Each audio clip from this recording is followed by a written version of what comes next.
From Citi Field in New York, the New York Mets play the St. Louis Cardinals. New York Mets baseball on SNY is brought to you by Nissan. Get the technology of tomorrow today at Nissan Now. Shop ChooseNissan.com. By the NFL Experience, a live-action football attraction located in Times Square. By your Tri-State Audi dealers. Take a test drive today. And by Geico, over 75 years of savings and service. Well, it is a beautiful Easter Sunday, looking a little bit like spring. Get your face painted out here at the ballpark and maybe do a little hula hoop. Not sure if that's traditional Easter or not, but hey, it works today. It's a family outing day. There are the traditional bunny ears as the Mets and Cardinals get set to play the final game of the initial three-game set of the season. And with that, we welcome you live inside Citi Field. Hello, everyone. I'm Steve Gelbs. Gary, Keith, and Ron will be joining us in just a little bit. And games 1 and 2 of the season for the Mets have gone pretty much the way you would expect them to when you have your two horses on the mound. The Mets 2 for 2 so far, and Noah Syndergaard and Jacob deGrom 2 for 2 as well. It started on Thursday. Syndergaard dealing in his second consecutive opening day start. 10 strikeouts over 6 innings as the Mets took game 1 9-4. Then Jacob deGrom did what deGrom usually does. Didn't necessarily have his best stuff. Went 5 2/3, but at the end of the day, just gave up 1 run as the Mets won 6-2. So that is the easy part, if you will, at least knowing what to expect out of those two guys. Here's the intriguing part starting today. Steven Matz on the hill today and Matt Harvey tomorrow. Today's pitchers are presented to you by People's United Bank. Steven Matz, we'll see what kind of Steven Matz we get on the hill. A 3.99 career ERA. Last year was the off year as he was dealing with injuries. And Luke Weaver, the right-handed young starter for the St. Louis Cardinals, who is a very intriguing guy for them moving forward. And speaking of intriguing guys, when we come back, we take a little ride to work with a man you know well. His name is Gary Cohen. Stay tuned for that.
old. That means that Gary Cohen started broadcasting Mets games when I was 1. His 30th season as Mets broadcaster, and earlier this spring we caught up with him on his way to work. Am I getting in the car? Yeah. Okay.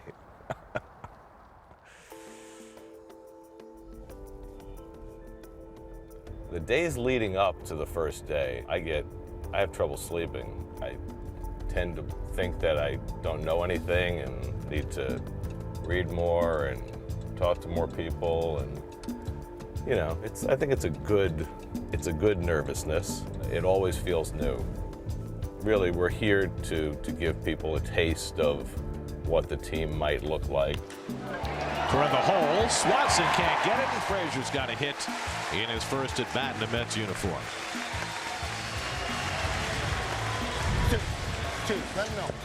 What we're doing here when we cover spring training games is doing a 3-hour talk show wrapped around the game. And I think what matters more are some of the general themes, the expectations for the team and for the game at large as we head toward March 29th. The pitch to Piazza, swinging a drive deep down the left field line. It's out of here! Out of here! Mike Piazza with a line drive 3-run homer. When I first got the job with the Mets in '89, I remember one of the first weeks that I was there, somebody in the media came up and asked me, so you got this job, what's next? I thought to myself, what's next? This is like the ultimate job. I'm a Major League Baseball broadcaster. I'm 30 years old. This is awesome. And I always figured that this would be my last job. And I guess it's really worked out that way. When I used to work with Bob Murphy, you know, and Murph and I worked together for 15 years, and I started listening to Bob, you know, in the radio under my pillow when I was 6 years old. And there I was sitting in the same booth with him, working with him every day, and I would be constantly pinching myself and thinking, are you kidding me? This is actually happening. This is actually your life. I never forget how many people would love to be in the same position that I'm in. I think I'm just looking forward to getting up in the booth, doing that first open, and just, you know, making it happen, interacting with Keith and Ron and doing what we do. We've had a really good 12-year run so far, and I'm hoping this will be the start of a really positive year. Well, you saw Gary there. Hear from him in just a little bit. Gary, Keith, Ron on the mic as the Mets and Steven Matz go for the series sweep of the Cardinals. It's all coming up next.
Hyundai. Cardinals off to a rather dismal start. Their starting outfield in particular, Fowler, Ozuna, Pham, a combined 1 for 24 over the first 2 games of the season. Well, Steven Matz, you see his numbers for last year, a lost year. This winter repositioned that ulnar collateral ligament. His last 2 starts in spring training were as good as I've ever seen, Steven. Hopefully he can bring it in to the season.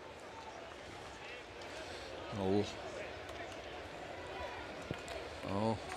And thanks for Steve for getting us started today. I'm Gary. We've already met. This is Ron, and this is Keith. Hi. Happy Easter. Yes. Happy Easter. Happy Easter. Happy Passover. Happy April Fool's Day. And it would be Rusty Staub's 74th birthday. Right. Dexter Fowler fouls off the first pitch, and we're underway. Fowler getting his first right-handed at bat of the season. He's gone 0 for 9 so far. 0 for 9 with 3 strikeouts. Better right-hand hitter, career numbers. .297 against left-hand pitching.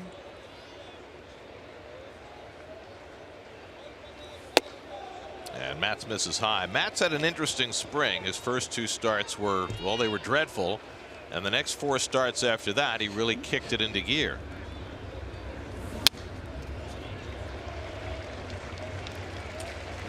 Last year, Steven pitched through injury. Really hit a wall in the last 8 games he pitched last year. His ERA was over 10 before he finally shut it down in August and had surgery. Gary, I really appreciated that piece. You usually don't give us a peek behind the curtain. 30 years. My favorite part is when he said someone asked me after I got this job, what's the next gig? You're like, what are you talking about? This is what I've been wanting to do my entire life. That was cool. Oh, On the yes. inside corner, strike 3 called, and Matz has a strikeout to start the afternoon. Well, Ronnie, where better than here? What better than this? Exactly. I mean, Gary exposed. That's as the crow flies, how far is this place from where you grew up? 7 miles? Oh, really? Maybe. That's crazy. And how long is your drive to the ballpark, Gary? Let's tell the fans. Now it's a lot further than it was when I was a kid. Yes. And you have to start at what time to get to the ballpark for a night game? Come on, people want to know. By the way, you know, he was in the car there in spring training, which is about a 3-minute drive. I was just impressed today as Matz gets the changeup in for a strike. I was just impressed, Keith, that you beat everybody to the ballpark today. I did. It's a new level of enthusiasm, and not only did Keith get here first today, but he texted us all to make sure we knew that he got here first. Matt's working quickly, and he misses with the curveball. Honestly, 3-2. when I got the text, I hadn't even jumped in the shower yet. I thought, did I miss? Is this a 11 o'clock game or something? 3-2 coming to Pham, and it's a little high, ball 4, and the Cardinals have a 1-out base runner. And we'll take a look at the Lexus Metzi defense, the infield. That's pretty much that crew out there. Wilmer, excuse me, I slipped. First start, he's at first base today. Adrian Gonzalez gets a rest. Lagares in center field. Brandon was going to start today, but he's a little under the weather, so Juan gets the second start in a row. There's Wilmer. Here's Matt Carpenter. Started the first 2 games at third base, playing second base today. Every time I say Wilmer's name, folks, and this is not for you millennials out there, I always think of the Maltese Falcon, the movie with Humphrey Bogart.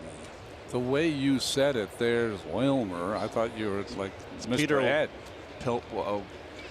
Peter Lorre, Sidney Greenstreet.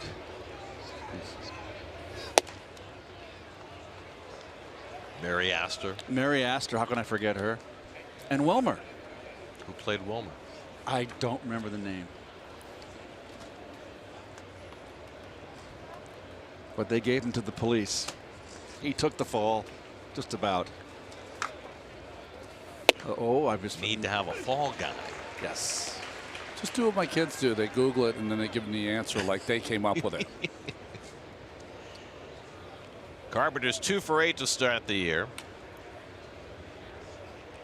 I've been told that it was Elijah Cook Jr.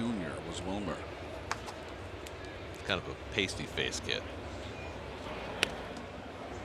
He was always packing the heaters. He was he was Sidney Greenstreet's bodyguard. Marcell Ozuna waiting on deck.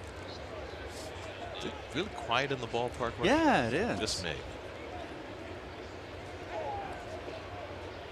These are the games that eluded the Mets so often last year. They would get off to a good start in the series, In the last games of series last year, the Mets were 16-36. See if they can put the hammer down today. Taken high by Carpenter. 2 balls and a strike, and Matt's missing consistently upstairs with his fastball early on. Again, we saw that with Walker. We saw that with Carlos Martinez. Up in the strike zone early in your first start is a common thing.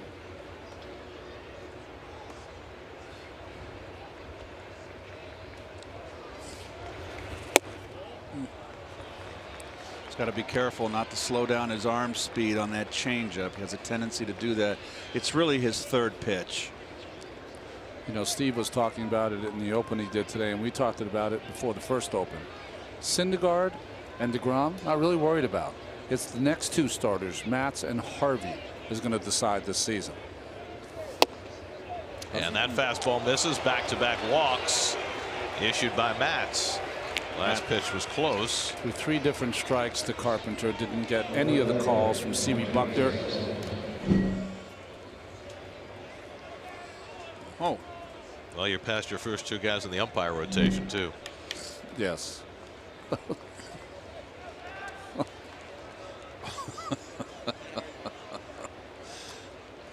So now Marcell Ozuna, who has had a rough series so far. 0 for 8 at the plate. Guy who had 30 hits against the Mets last year, most of anybody in the majors, while playing for the Marlins, and he has an early RBI opportunity. First and second and 1 out. He does not look good swinging at that fastball.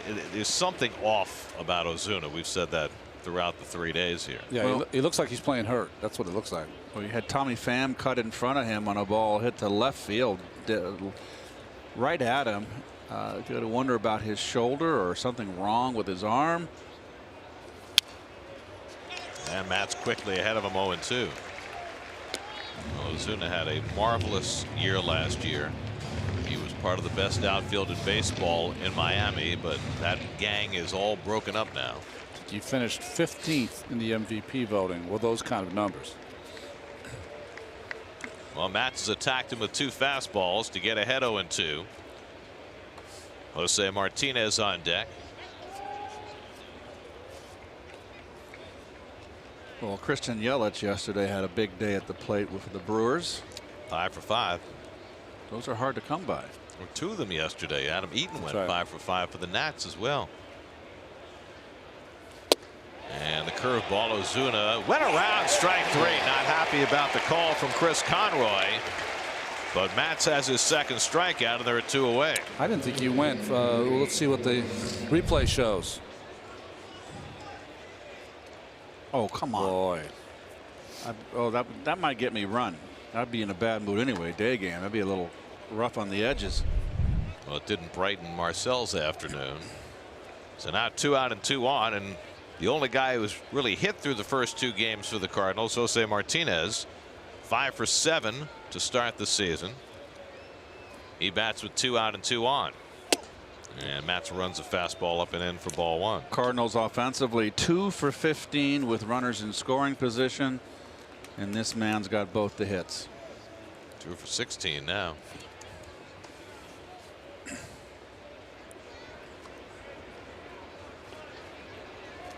Pham at second, Carpenter at first with 2 down. And Martinez takes a fastball strike. Callaway, when discussing Steven Matz, said at the end of spring training he was in attack mode. As long as he stays in an attack mode, he's going to have a successful year. His stuff's too good. Interesting that Mickey referenced Max Scherzer. He said Scherzer's always in attack mode. We want our guys to be the same.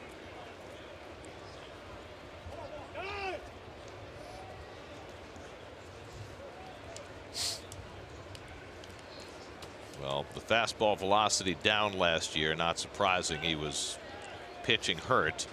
Had the nerve transposition surgery that Jacob deGrom had a couple of winters before, and says he's as pain-free as he's ever been. Changeup misses badly, and it's 2-1. He went 0-6 down the stretch with a 10 ERA, over 10 ERA, and the first of those 0 for 6s were against the St. Louis Cardinals, who roughed him up for 5 runs in less than 5 innings.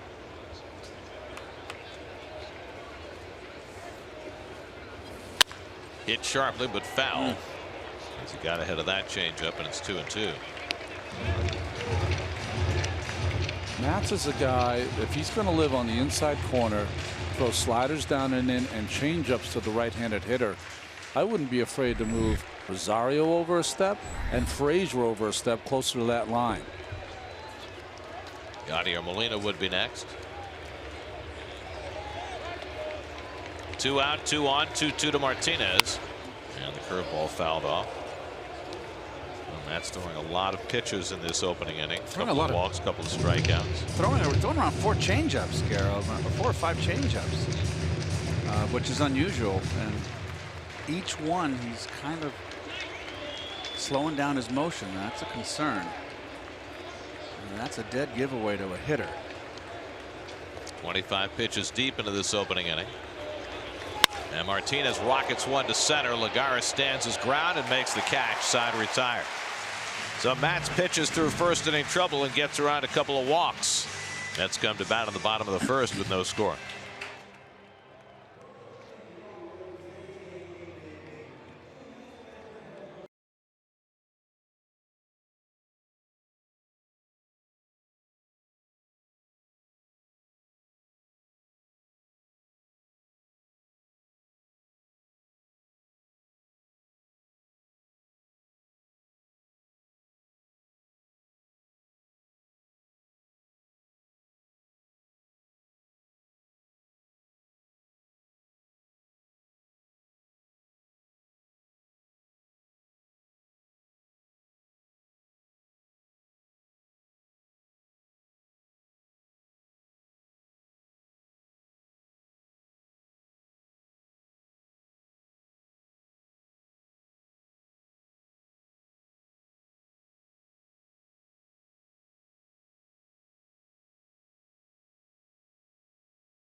Second straight day. Wilmer Flores gets his first start. Kevin Plawecki, who had a fine opening day, back in there today.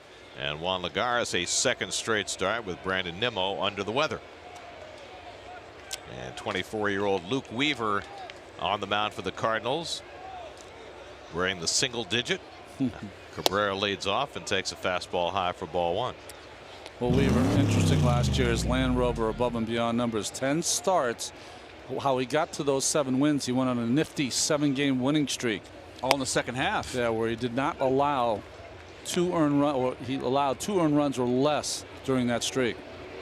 First Cardinal rookie to win 7 straight starts since Ted Wilkes in 1944. He wore number 62 last year, but he's joined a growing trend of pitchers wearing single digits, which I don't know about you, Ronnie, but I can't get used to. I mean, it's bad enough that I had a low number in 12s. Single digit just doesn't look right on a pitcher. But especially if you're an everyday player, 7 is coveted. I mean, that is a coveted number. Well, there's another single digit guy pitching in Toronto today. That would be Marcus Stroman. He wears 6. Mike Leake is pitching for Seattle today. He wears 8. I mean, it's a growing trend. Yeah. last year there was a game between Stroman and Blake Snell of the Rays, who wears number 4. It was the first time since 1941 that 2 single-digit pitchers had started in the same game. Now you got, I think there are 8 of them in the big league. As Dribble pops one up into shallow right field, and Fowler comes on to call it. One away. And your Jeep Cardinal defense, Molina, of course, he plays every day, doesn't he? 8-time Gold Glover. Jerko first start at third base. I think he needs to get in that lineup, give him a little more pop, especially with this team struggling.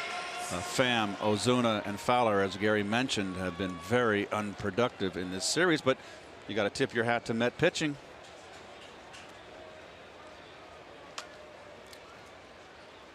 Yoenis Cespedes sitting in the 2-hole for the 3rd straight game. Looks like that might be his permanent spot. 3 for 7 to start the year, including a home run yesterday. And that pitch was down the middle for a ball. You never know with CB. You might as well just flip a coin. I'm sorry, but that is the truth. Okay. Hey, I'll back you up. That one's called strike 1-1. Well, with Cespedes firmly implanted at the moment in the 2-hole. That's up the middle, and Cespedes has himself another hit. 4 for 8 to start the year, and the Mets have a 1-out base runner. Keep that man healthy. He's off to a rollicking start. And he was swinging the bat good all spring training. Had a little bit of shoulder tightness early in spring. That was nothing to worry about. He's a hitter. So 1 out and 1 on. Now Jay Bruce. Jay's 1 for 8 to start the year. It's been a good weekend for the Mets. It's a good day for Jay Bruce to get on track. Yesterday he faced his nemesis Michael Wacha, whom he's had so many problems with. Mets are facing Weaver for the first time. Everybody's got a clean slate against this guy, at least in the regular season. His fastball's pretty straight. He has very good control. Throws his changeup to both sides of the plate. That might be his best pitch, and a little breaking ball. Working on that curveball this spring. That was his project.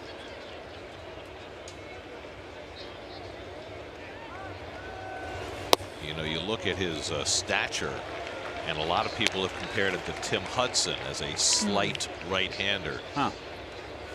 6'2", though, Gary. 180 pounds, 24 years of age, #1 draft pick for the Cardinals.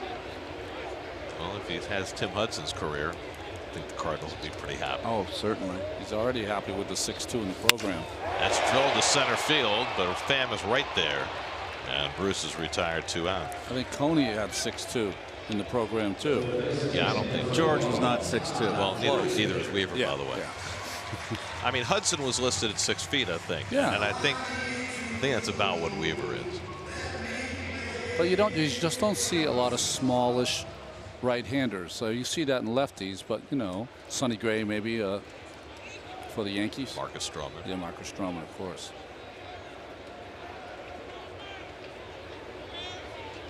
Now Todd Frazier, 2 for 7 to start the year. Had a 2-run double in the first inning yesterday. And Weaver finds the inside corner, 0-1. Why is it that there's not many smaller right-handed pitchers? The scouts are looking for that 6'5", 215-pound guy who throws petrol. Yeah, that guy Greg Maddux, he wasn't very good. Tim Hudson, not so good.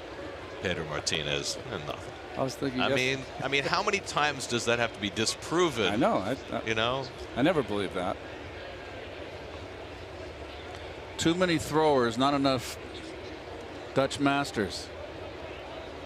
not everybody can be Rembrandt. Wow.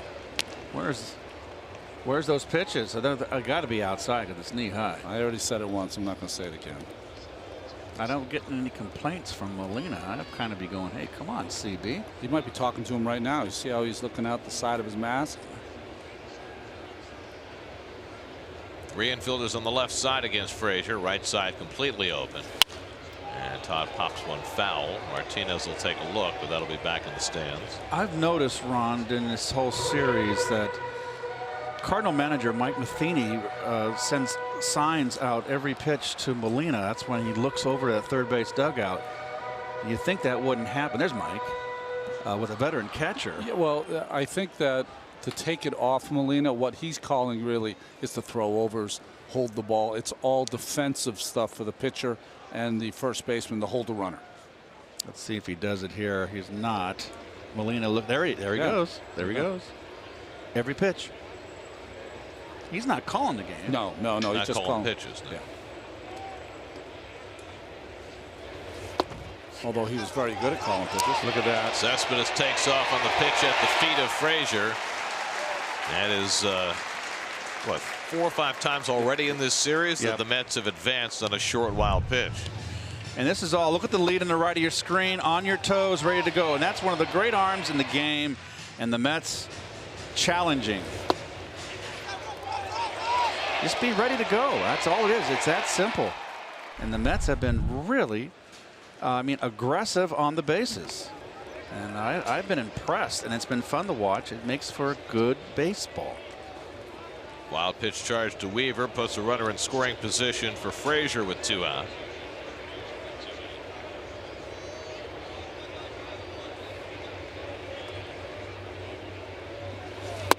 And Todd lays off the changeup, and it's 3-2.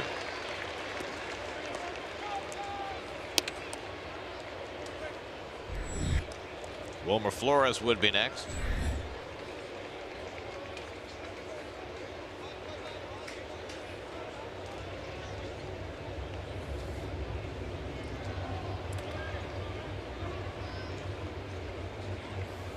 Three-2 to Frazier, and it's off the corner for ball 4, and the Mets have 2 men on.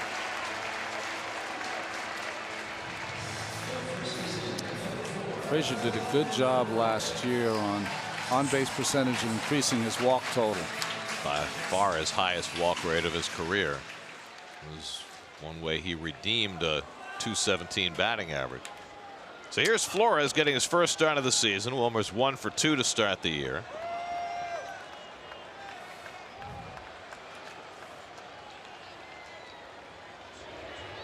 Two on and 2 out. Breaking ball on the corner, 0-1. By the way, Wilmer getting the start against a right-hander today. This particular right-hander, Weaver, is far more effective against left-hand hitters than he is against right-hand hitters. Last year, the lefties hit .210 against him, the righties .288. He only gave up 2 home runs against left-hand hitters. And that would make sense because his best pitch is his changeup. And he gets a sink on it, too. It's a sinking change. Still think, though, baseballs, even though it has all the analytics, sometimes still gets stuck in left-handed against right-handed pitching. Well, Wilmer got cast in that mode for a while till he hit righties so well last year. Good fastball inside. Remember people used to say, instead of Tom Glavine having a whole righty lineup, put a lefty lineup in there. I remember when John Franco was pitching for the Mets, because he was so reliant on his changeup, Dusty Baker would send up left-hand pinch hitters against him. Against John? Yeah. Yeah. That was the thing with Tug, too, because you eliminated Tug's screwball.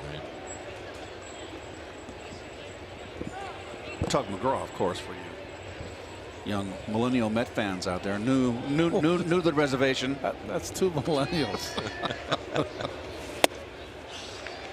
Divide a Wilmer, and it's 2-2.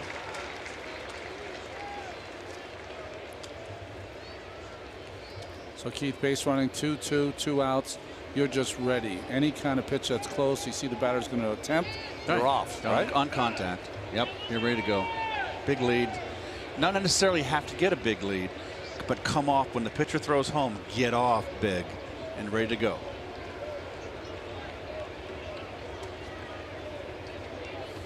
Two from Weaver, and it just misses away. A cutter from Weaver to run the count full.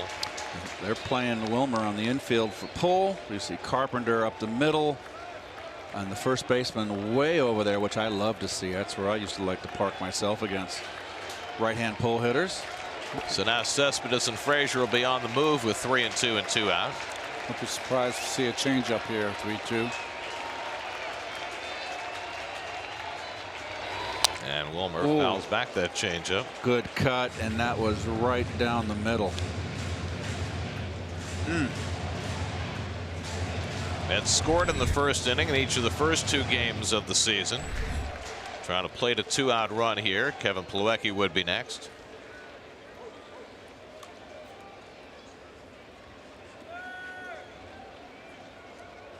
Second straight full count for Weaver. And Flores fouls back the fastball. So he was on the changeup. He was on the fastball.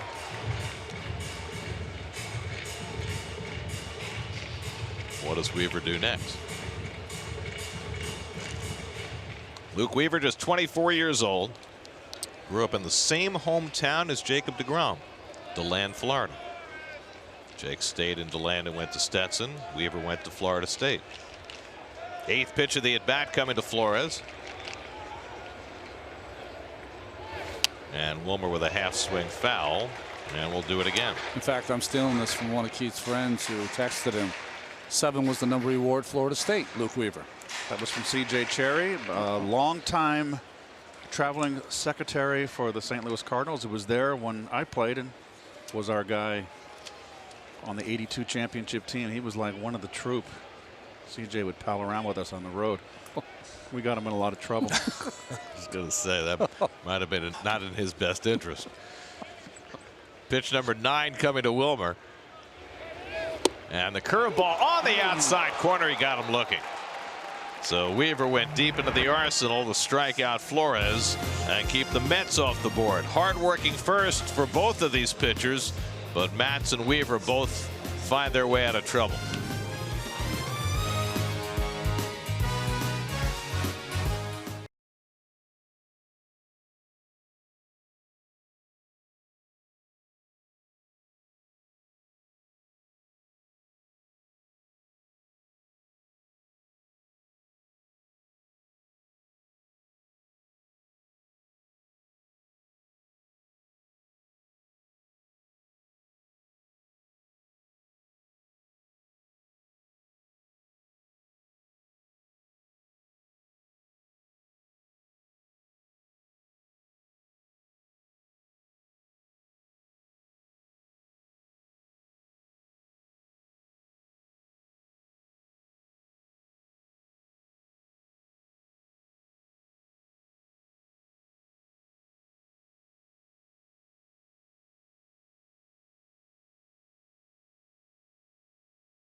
Series. Mets have won the first 2 games of the season for the first time since 2013. That's what the Cardinals have done recently. Haven't made the postseason the last 2 years. That's a rarity for this franchise, which made it 12 times in 16 years before 2016. Yeah, and they've got them howling in St. Louis. Yadier Molina chases one up and away for strike 1. It's not only the descent of the Cardinals wins, but it's the ascent of the Cubs, who are at their peak time. And of course, the Cubs-Cardinals rivalry, while we don't feel it as much here in the East, is as virulent as Yankees-Red Sox, Dodgers-Giants. Yeah. In the Midwest, nothing's bigger than Cubs-Cardinals. The Cubs kind of handed it to the Cardinals last year. They were in Wrigley. They were only 1-8 in Wrigley Field. And I remember one particular season that the Cubs just beat that tar out of us. And then Red was managing, so I forget the year. I think it was '76. The old Herman Franks. Remember those old Cub road uniforms, those old polyesters? He was lucky that it had the Sansa belt, I'll tell you, Herman. It was a lot of Sansa belt. 2-2 to Molina, who's 3 for 7 to start the year, including an opening day home run. You can see their recent record against the Cubs.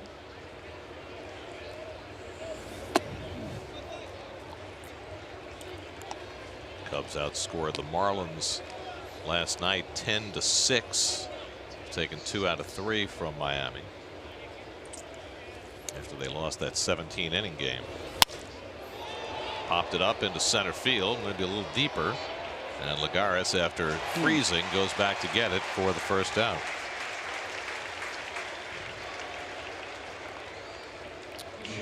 Imagine that. The last time they had back-to-back losing seasons other than strike years, you have to go back to the 50s.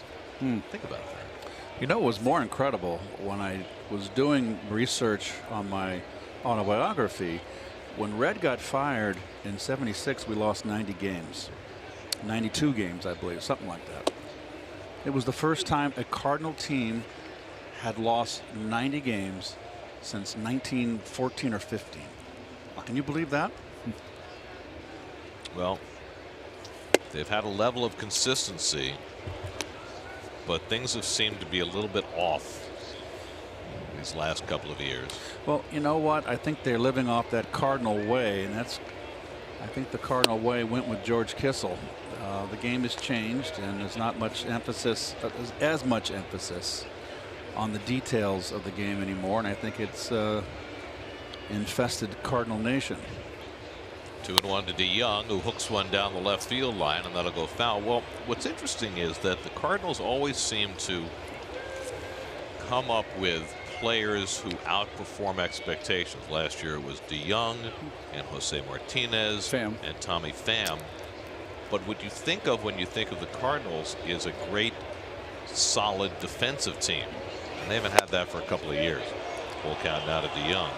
Well, all the emphasis on offense, and that's where the game has trended and trending and going. 3-2 coming.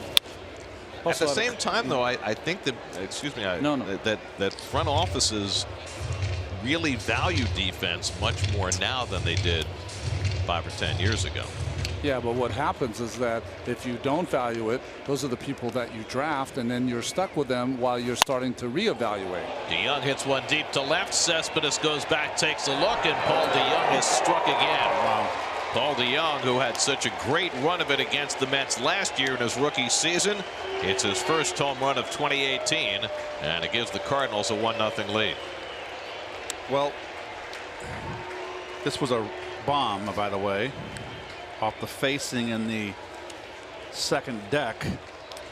And I think that Steven is going to give up home runs to right-handers because he likes to pitch inside. He got that pitch up.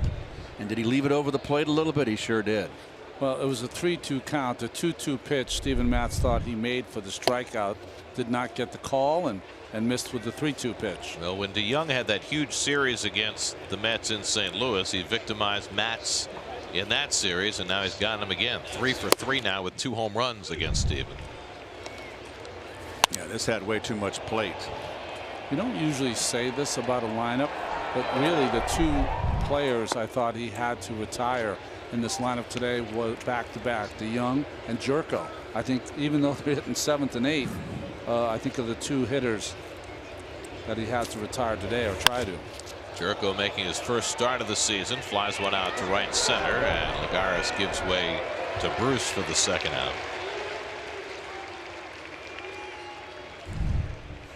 Well, 3-2 count, get the fastball, beautiful balance. There's your launch angle. But that's a little bit below the belt. You've got to kind of angle your swing. 25 home runs and just 417 at bats for DeYoung as a rookie last year. Maybe he was channeling we were talking about the classics. He loves the classical music. By the way, I saw this great stat yesterday talking about the proliferation of home runs in the game. And I apologize to whomever put this stat out because I didn't make note of it. Among players who had 350 plate appearances last year, 350, not 500. Yeah. Among players who had 350 plate appearances, 47% of them had at least 20 home runs. Oh, wow. I mean, that's just, I mean, this means 20 home runs doesn't mean anything anymore. We have 117 total had a. 117 had 20, 111 the year before. Well, it means something, but not what it used not to. Not nearly what it used to. Well, and it's the reason why the guys, the one-dimensional, we were talking about valuing defense, the one-dimensional guys who just hit home runs, those guys had a tough time finding jobs. Most home runs of any year in history last year. Weaver fouls it off. Weaver not an automatic out by any means. Lifetime 250 hitter in the big leagues.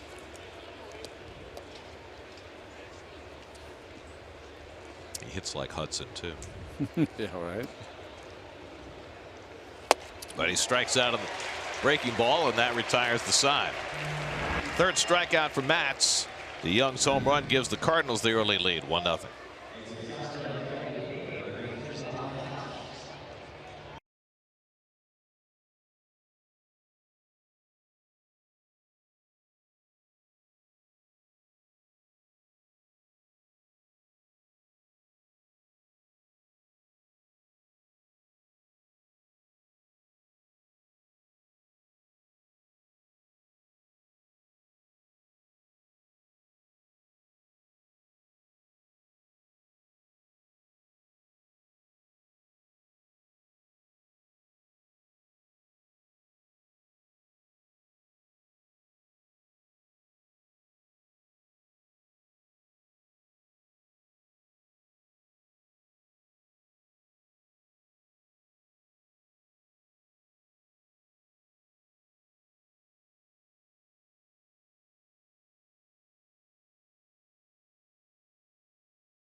$15,000 fans in attendance will receive a Mets youth baseball glove courtesy of Coca-Cola. Plus all kids 12 and under can run the bases post-game in the Mr. Met Dash presented by Northwell Health. For tickets, visit Mets.com/Family Sunday. Are they all right-handed gloves? And there's left-handers out there. I hope. It's an outstanding question. We're Keith. always forgotten. It's free, and it's a new PUD. Take it. PUD? Haven't heard that one in a long time. Kevin Plawecki leading off the home second. I love that term. That's baseball language, folks. PUD for mitt. I don't think I've ever heard that one. Oh, really? Oh, yeah. Definitely. Plawecki was on base 4 times opening day. Travis d'Arnaud started yesterday and hit a home run. And Plawecki back in there today.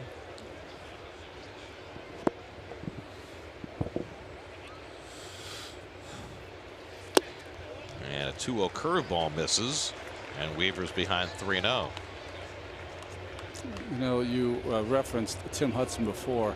It's interesting to watch him pitch. He looks a lot like Tim Hudson in his delivery. I'm sure that had to be one of his heroes. Ball 4 to Plawecki. Second walk issued by Weaver.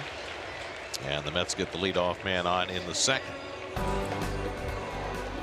We've got the trivia question music dialed up, brought to you by Verizon. Since 1967, 2 National League pitchers who won the Cy Young and the MVP in the same year. Well, I got one. It's the 50th anniversary of one, isn't it? Yeah.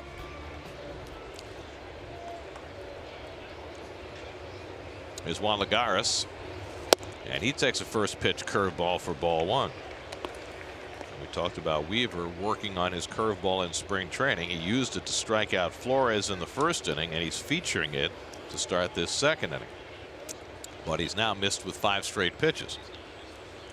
Lagares made his first start yesterday, had a couple of hits in there today because Brandon Nimmo was up all night under the weather. They were hoping that they could hydrate Brandon to the point where he'd be available later in this game, but he was scratched from the original lineup.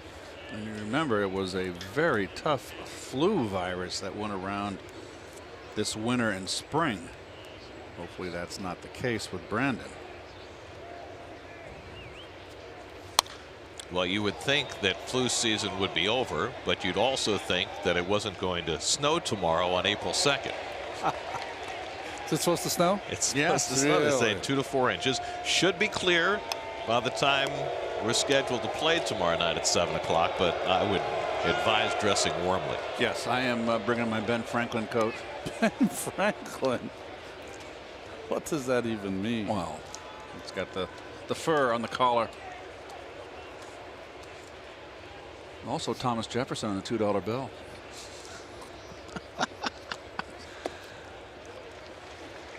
Change up to Lagares, misses, and it's 2-1. Well, let's just say tomorrow, whatever works. Yeah. I brought my snow boots yesterday and my Patagonia thick winter socks, and I got gloves. They're all here. They're ready to rock. What happened to us, Keith? I never like to play in cold weather like that. You know, Gary, you were mentioning how Weaver was working on his breaking ball, his fashion tips. There it is. That's coming back tomorrow. Look Absolutely. at that. Look at that. That looks like the raccoon coat. My head, I look like I got a big fat head. We could do a little bit better with the photoshopping. Oh, there. we trimmed about 15 years off, too. Very nice. Did you skin that leopard yourself? No. I'm not a hunter. Well. Full count to Lagares. Wow, he's throwing a lot of pitches here. Yeah, I was just saying really quickly, young pitchers, when they start to incorporate a new pitch, can't lose your foundation. Look at James Bond. Where's your martini? Shaking. Look at my jewels. What? My run. 3-2 to Lagares with Plawecki at first, not running, and Lagares pops it up. Pham looking through the sunglasses and stays with it for the first out.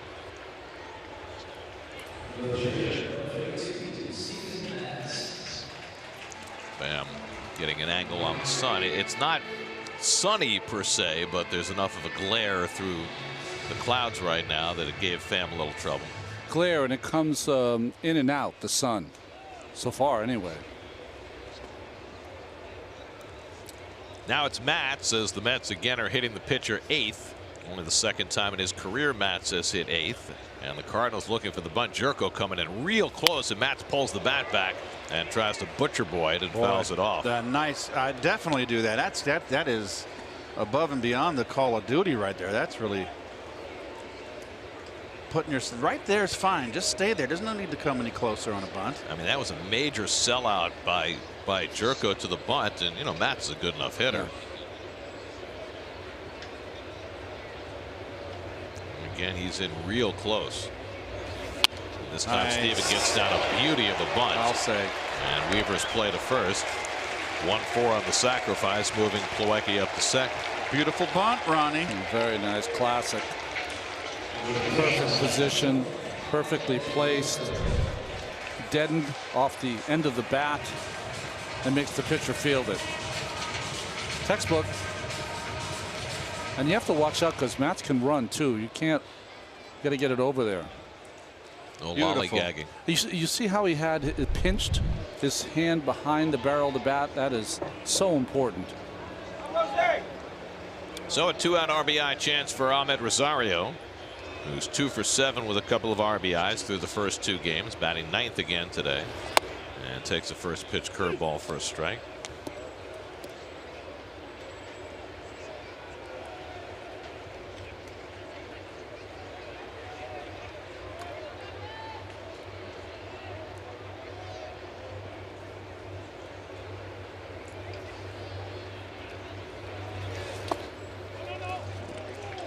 Smothers that one, and it's 1-1.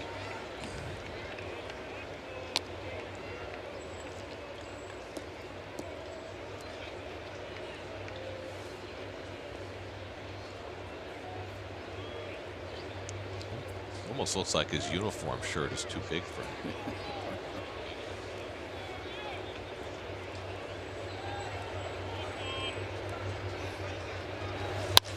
Sharply toward the hole. That's a base hit. Plawecki around third. He'll come home with the tying run. Ahmed Rosario with a 2-out RBI hit, and the Mets get even at 1. Fundamentals. Also the shift, Keith. Shifted him up the middle. Beautiful inside out here by Rosario. You can handle the bat. Look at it. Inner half of the plate. Little inside out. They're giving you that whole right side of the infield. I don't know if that was his intent. If the ball just beat him. He merely reacted. But Rosario now is now 2 for 6. He's had the most chances to drive in runs so far this young season. And Weaver picks Rosario off first base. Though we had heard he had a good pickoff move, we just saw it as he nails Rosario to end the inning. Wow. They will hold to see if the Mets want to challenge this call at first base. But Mickey Callaway says no challenge. He's out. He's definitely out. You definitely don't want to see that again. So Rosario's RBI single ties the game. After 2 at Citi Field, Mets and Cardinals tied at 1.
Against Steven Matz in the 3rd.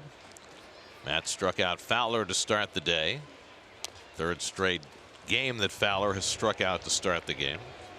Here's that pickoff a moment ago. You need quick feet, an accurate throw, and try to throw when the runner's taking that one extra step. Try to time that. As soon as his right foot's in the air trying to take that extra step, that's when you go. And that's what happened to Rosario. Oh. Well, Luke Weaver first came up in 2016. He made 8 starts that year, 10 starts last year. He still has never had a base stolen against him in the major leagues, and now you've seen a little bit of why. 2-2 to Fowler, leading off in the third. Tommy Pham on deck, then Matt Carpenter for the Cardinals, who got their run on a Paul DeYoung home run against Matz in the second. 2-2. And the curveball got him. Strikeout number 4 for Steven Matz. Second time he's gotten Fowler, whose season is off to a rather miserable start at 0 for 11. Breaking ball.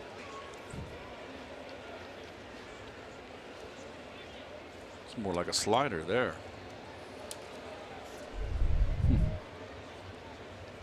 So 1 out. Here's Tommy Pham. Pham drew a walk his first time up.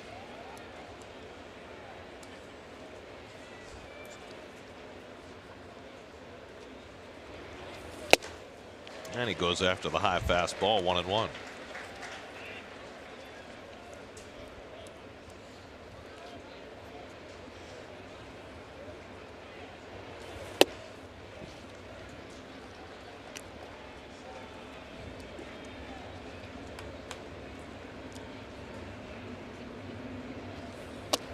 And Steven misses with the curve, 3-1. I always feel as though Steven Matz works the quickest of all the Mets starters.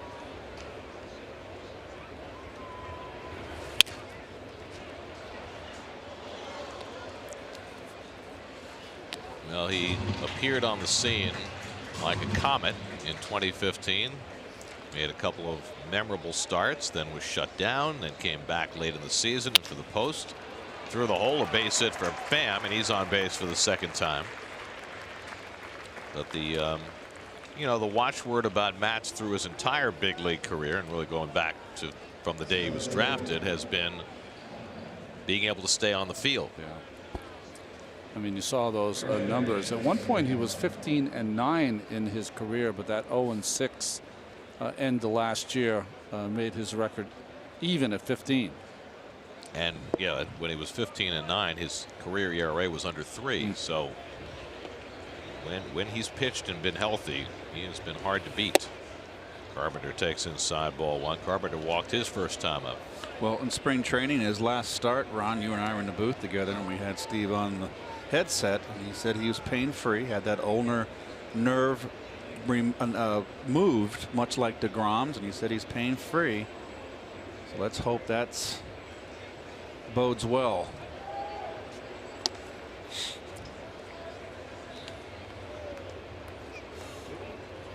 And guys, just to prove how pain-free Matz is in comparison to last offseason, he was only able to throw 1 bullpen last offseason before coming into spring training. This year, able to throw 7 or 8, he said.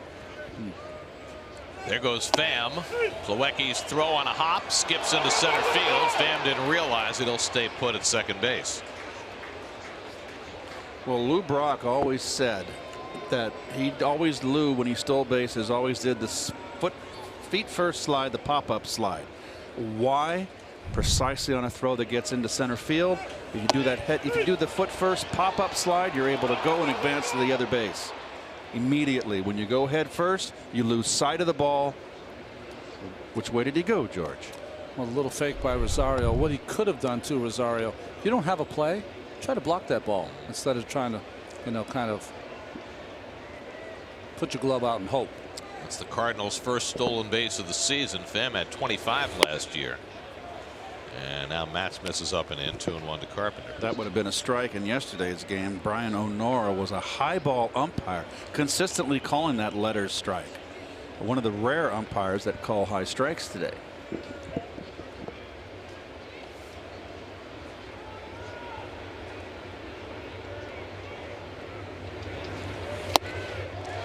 Curveball by Matz, 2-2. Well, holding base runners has been a an ongoing challenge for Steven ever since he got to the big league.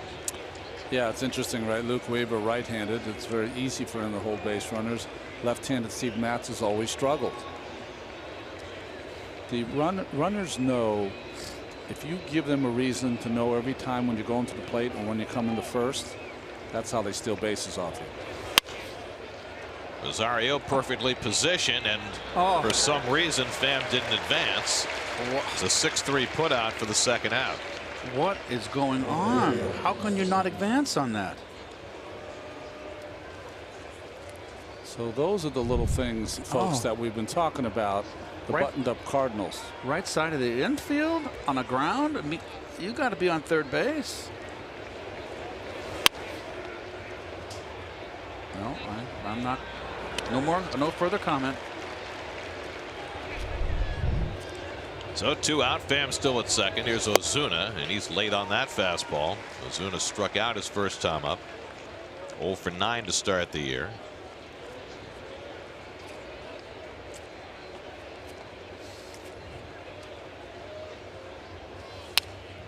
Boy, if the Mets can escape this series without Ozuna getting untracked, they will have considered themselves very fortunate with all the damage this guy has done against them the last couple of years. Mets will be in St. Louis later this month, and then they'll be done with the Cardinals for the season. Matz ahead 0-2, and Ozuna pulls one toward the left field corner. He's done some damage now as he drives one to the wall. He'll try for 2. Cespedes' throw is not in time. Marcell Ozuna has his first hit of the season. It's an RBI double, and it puts the Cardinals back in front 2-1. Down and in breaking ball. Might have been up a little bit. A little bit up. Got it inside, but just not a kind of a lazy breaker. And Ozuna jumps all over it. He's one of those guys that lets go with the bottom hand. Remember, he struck out his prior time on check swinging on a sharper breaking ball. That was not a sharp, like you said, Keith. So 2-1 St. Louis, and now Jose Martinez. Martinez hit the ball hard his first time up, lined out to Lagares in center field.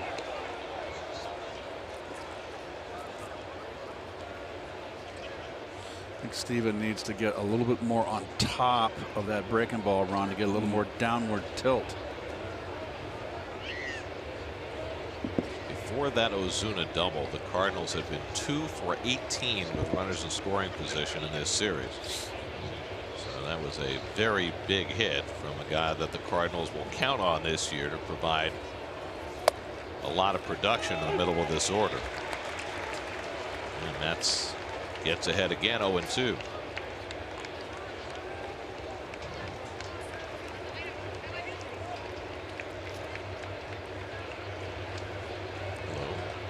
Good time to pop one inside hard. Put something on it. Matz knocks it down in self-defense, has time to regain, and gets the out. Side retired. But Ozuna's 2-out RBI double puts the Cardinals back in front. That's at the top of the order coming up, trailing 2-1.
Home third inning, Mets down 2-1 as Drupal Cabrera at the top of the batting order, flied out his first time up. And he hits Luke Weaver's first pitch through the hole into right field. And the Mets get the leadoff man on for the second straight inning. Cabrera loves first ball fastball. Doesn't wait around.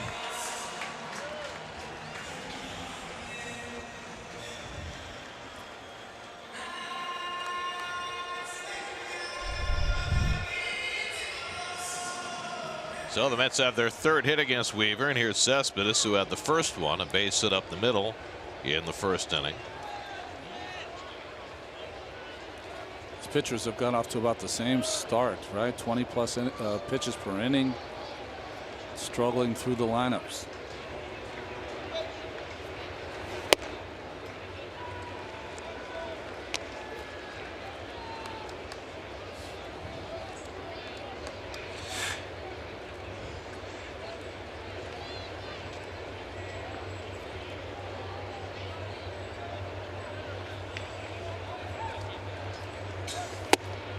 Runs the fastball in on Cespedes, and it's 2-0.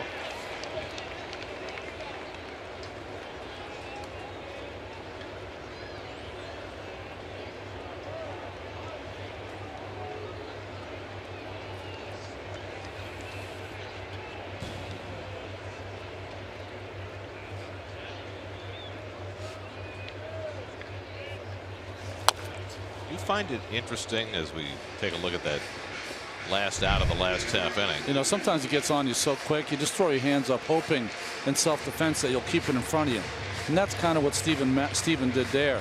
He went to reach for it, didn't get it. Then a little bit of panic piece, but then makes the play. Fortunate, did not appear to hit his pitching hand. I find it interesting they play Cespedes less to pull than they did Rosario in the last inning. Does that make any sense to you? It does not. Unless they're doing it to hold the runner on it. The runner was on second base when Rosario was up. And you know, Carpenter was paying a lot of attention to him, but I don't believe in sacrifice, hold a runner on, sacrifice your coverage on the infield. I'm watching Carpenter. He's being moved by the dugout on every pitch. Yeah, 3-1. He's playing a little more to pull. In the air to left center field. Pham has it lined up. And back to first Cabrera after he tagged. 1 out. Hit that ball about 355 with a broken bat.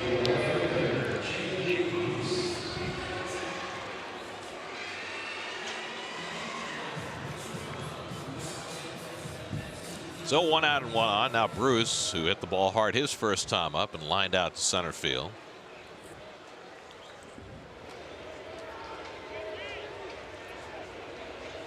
And the Cardinals will employ a full shift. Jerko will flip over and play on the right side of the infield. Place where he's comfortable. Played some second base.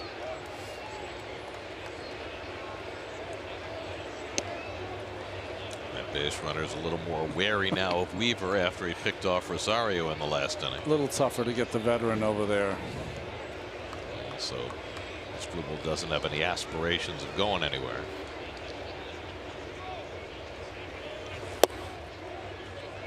Curveball bends in at the knees to Bruce. 0-1.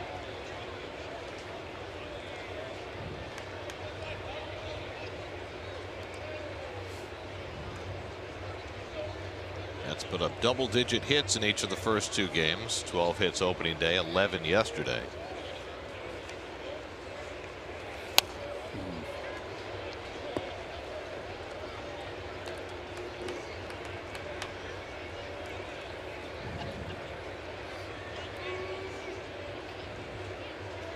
Pretty much straight up defensively in the outfield, as opposed to the big strong shift on the infield. You see that a lot, and I've kind of figured that the left fielder, look at Ozuna over there, top left of your screen. That takes away that ball hit down the line here. That would be a double if he's playing in the gap. But to me, you're giving away the gap as well. And where is Bruce going to hit most of his balls? If he hits the ball the other way, it's going to be in that left center field gap.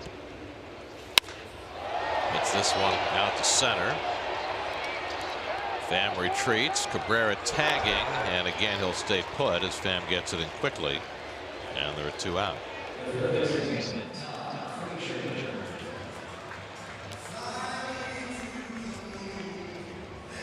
So 2 out after Cabrera's leadoff hit, and here's Todd Frazier, who walked his first time up. Happy Easter. Hi. Sinatra sounds much better than the other guys' play-up music when Frazier comes in the box. Seems so much clearer. It's its old blue eyes.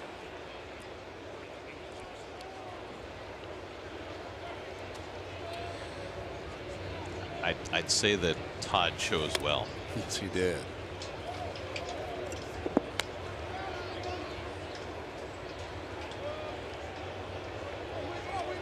Jersey knows Jersey.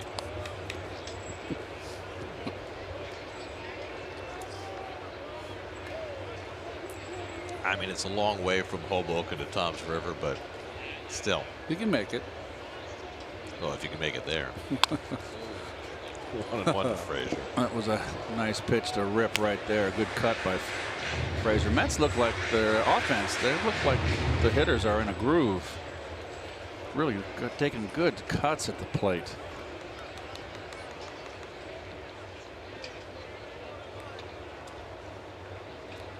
Three infielders on the left side against Frazier.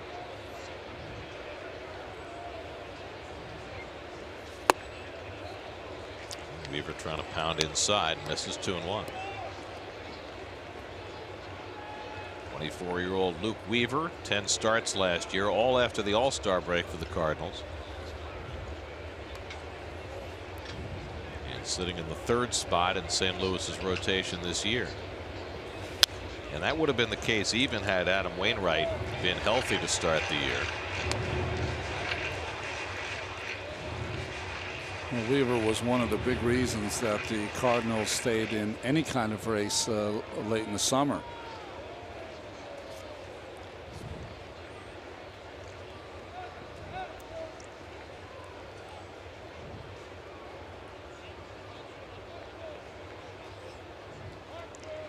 Two coming to Frazier.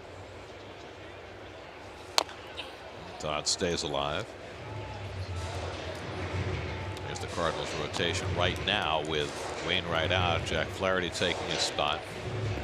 They have high hopes for Miles Michaelis, who pitched in Japan last year.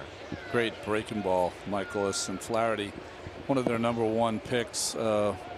Reminds me a little bit of Andy Bennis, like just a big old right-hander. Could be the 3rd Bennis brother. There you go. Half swing by Frazier, and he fouls it off.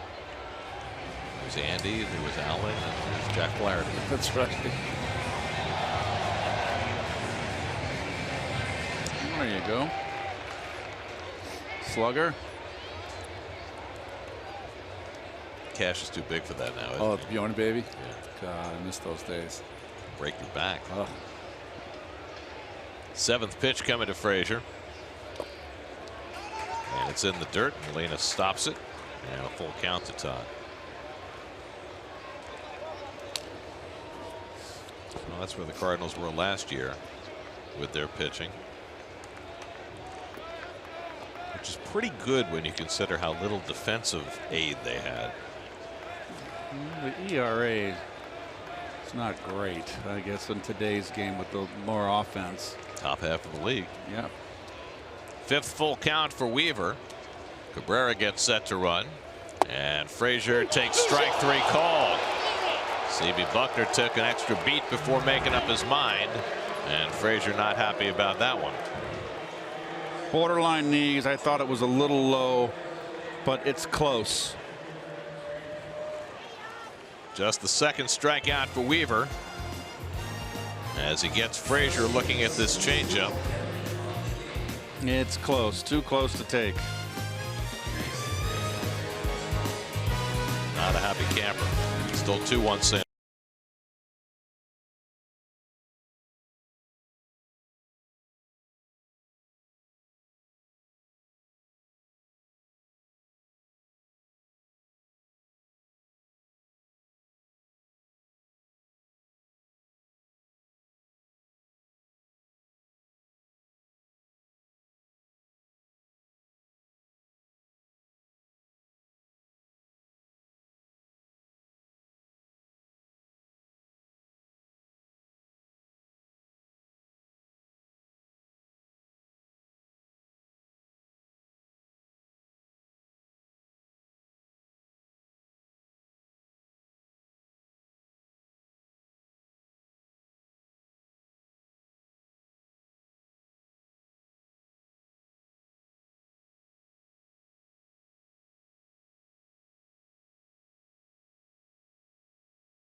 He's thrown 73 pitches through the first 3 innings, and he'll get Yadier Molina to start the 4th with the Cardinals up 2-1. Molina flied out his first time up and takes a strike. There's that last pitch to Frazier on Jeep Pitchcast. Too close to take. With the arc of the ball, that could have gone either way. You know, I was thinking of yesterday's game when DeGrom was, he kind of, you know, pounded and struggled his way through his outing also. But it was that 5th inning that was key for him. Was it 7-8 pitch inning? Yep. Got him back on track. At least got him into the 6th. Steven needs one of those innings. Molina drives one out to left center, chasing Lagares well back near the wall, and it's out of here. Yadier Molina with his 2nd home run of this series, and the Cardinals' 2nd home run of the day. And St. Louis now leads at 3-1. Now Molina hadn't homered in Queens in 12 years until opening day, and now he's done it twice in this series. So I guess starting catchers can start 3 games in a series. Well, when they're future Hall of Famers, Yeah, they can. yes, they can.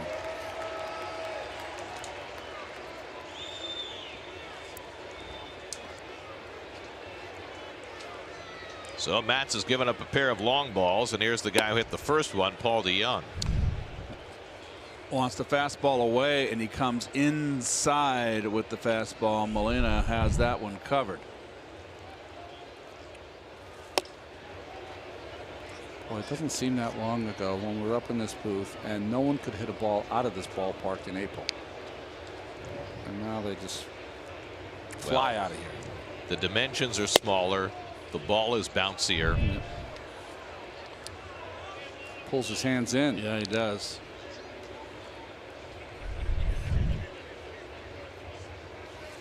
And there's a 4-pitch walk to DeYoung right after the home run. 3rd walk given up by Matz. Reaction from Matz. Well, he knew right away.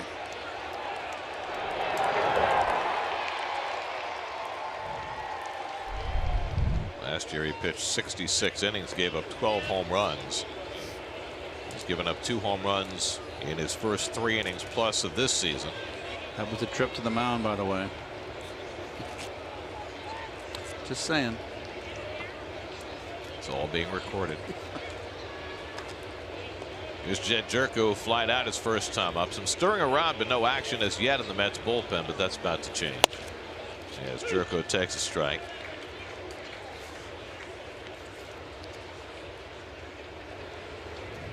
Paul Sewald is the first man up today in the Mets bullpen, waiting for his first action of the season.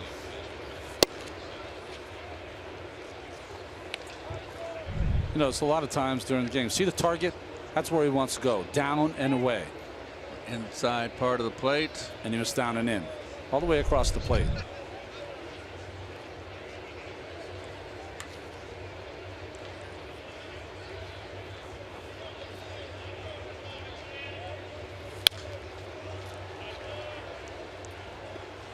Well, the Met bullpen they've used Gazelman twice in the first 2 games, Familia twice, Svarjak twice, and so that we don't know where they're waiting for a reevaluation on Anthony and see how severe his injury is.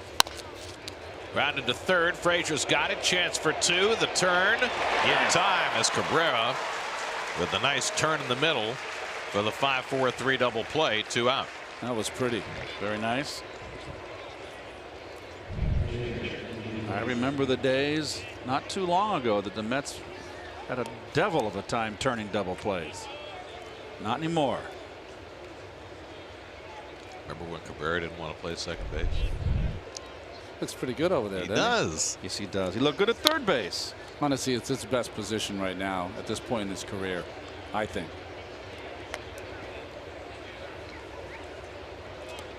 I think last summer when he didn't want to move to second base, it was because he felt that it would lower his value. And if you remember, what he said was that he would move only if the Mets picked up his option. Well, they wound up picking up his option at the end of the year anyway.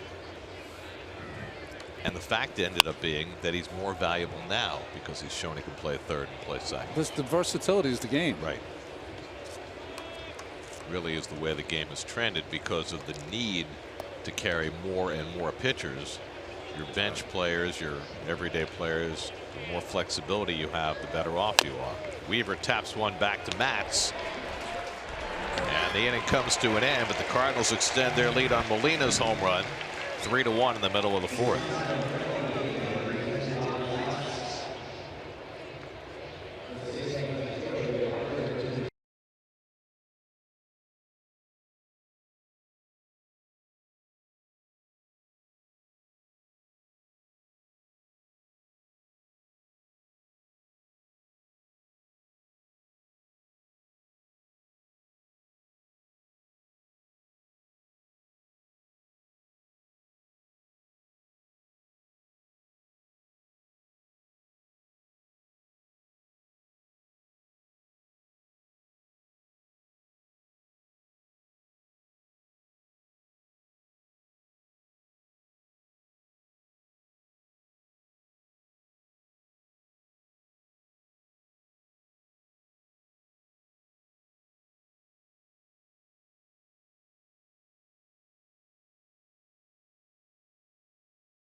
Of Steve Gelbs. It's Ask Gelbs, taking you behind the scenes. Steve will take your questions. Anything you want answered by a Mets player, a coach, or one of us, just tweet with the hashtag Ask Gelbs, and Steve will be Johnny on the spot. And today, the first of those features. And Steve, what do you got? Well, you know, Gary, the first one is actually a pretty good one from ADZ Metzel on Instagram, pardon me, on Twitter. And he asked the question, have Travis d'Arnaud and Ruben Amaro Jr. spoken about the time when Ruben Amaro traded d'Arnaud? A very odd situation, having your first base coach be a former GM who traded you in 2009 from the Phillies to the Blue Jays in that Roy Halladay deal. The two, as of yesterday, had not spoken about it, but Amaro said he's talked to a lot of people in the Mets organization about it because it was the only trade that he immediately tried to get the player back. He said for the next year, he called Alex Anthopoulos, the GM with the Blue Jays, about 30 times trying to get Travis d'Arnaud back because he felt that was going to be the one guy that ended up biting him in the end. I think we need to arrange a little confab. Yeah, a little entente. Get Travis and Ruben together, maybe do a little oral history. We don't have to do it at Yalta, just like a little diner in Queens. Wilmer Flores fouls it away. Wilmer took a call third strike his first time up from Luke Weaver, who now has himself a 2-run lead.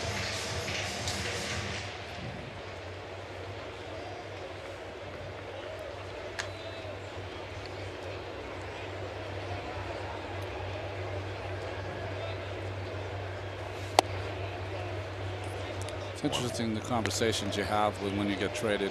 When I first was traded to the Mets, Lou Gorman came over and gave me a big hug. We're so excited to have you. Frank Cashin came over and said, we're nice to have you. You'll be in AAA all year long. No, Frank was no nonsense. Lou was a tremendous guy. Tremendous. I really liked him. And were you in AAA all year long? All year. And a little bit of the next one, too. With Davey, right? Yeah. And what was your record? Tidewater? That was a Midland, maybe 7-8 or 7-9. Not great. Well, it has not been a particularly stellar first outing for Steven Matz.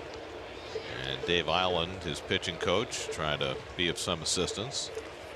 You know, when I mean, I've seen pitching coaches do that before. To me, as Wilmer strikes out, what he's trying to tell him to stay tall, to go through his pitches, and what that means is don't recoil, don't throw it, and just watch it. Get through the pitch with using your legs and your whole body. It's a common thing. Well, it may be that Steven is done. Callaway going over to him in the dugout. 90 pitches. Paul Sewald has continued to throw in the Mets bullpen. So it looks like Matz's first start will end after 4 innings. Kevin Plawecki walked and scored the only Met run. That came in the 2nd inning.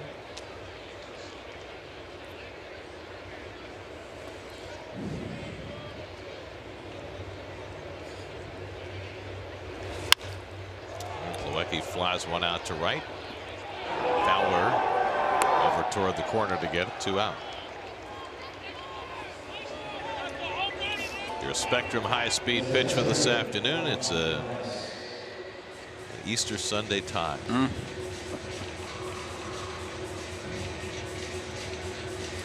We were just watching him. Now I've seen him a couple times throw. He's got a little bulldog in him. You know, you can tell.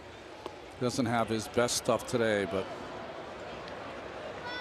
trying to get through it. Now trying to secure his first 1-2-3 inning of the afternoon as he takes on Lagares and gets the curveball in for a strike. Adrian Gonzalez is out on deck. No pinch hit for Matz if Lagares keeps the inning going.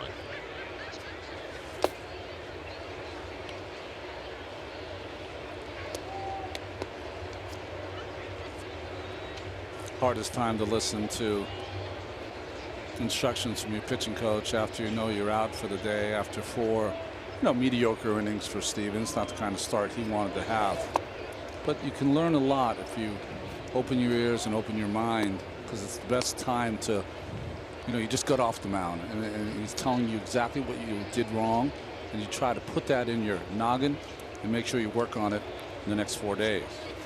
And so do you think that the message gets across better in the moment or better the next day? I think it is put in the air in the moment to let you kind of think about it.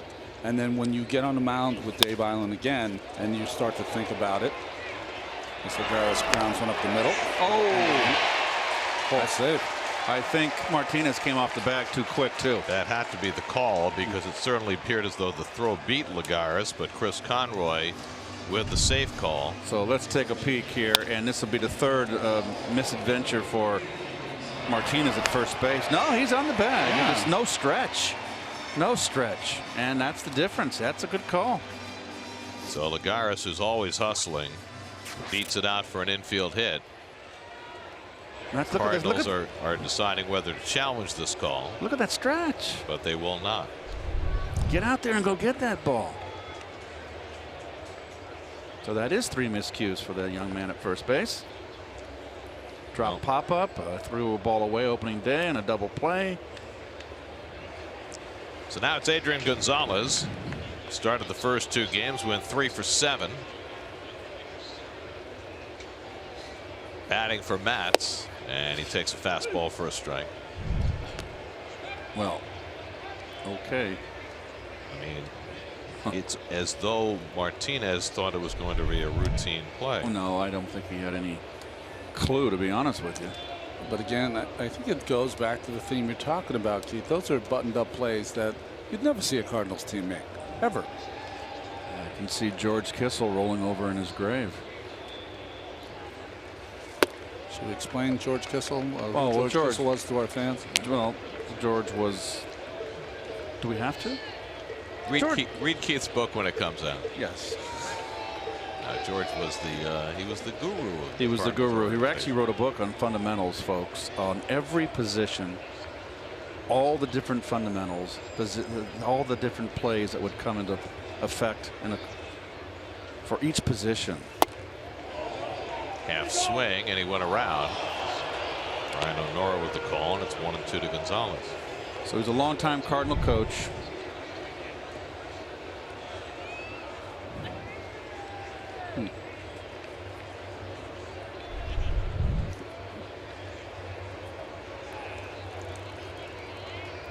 Now Weaver ahead 1-2 on the pinch hitter.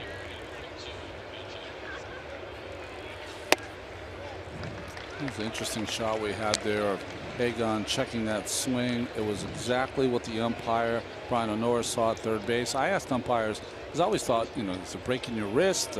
Is it, you know, going in front of the plate? They said no. In their mind, they're looking to see if the hitter offered at the pitch. That's a little vague for me, but that's what I was given. 2-2. Check swing. Did he go this time? He did not. 3-2.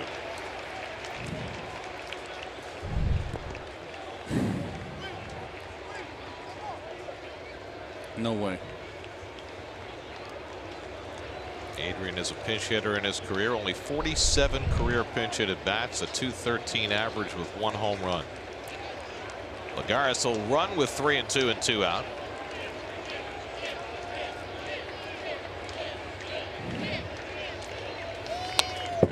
Good cut. It back. Tried to backdoor him with a breaking ball there and did not fool Adrian. He was all over that. You throw breaking pitches, curveballs, and especially changeups at your own peril to Gonzalez. He hurt the Mets many times on changeups.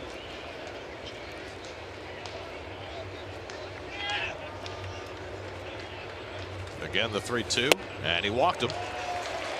Good at bat for Gonzalez.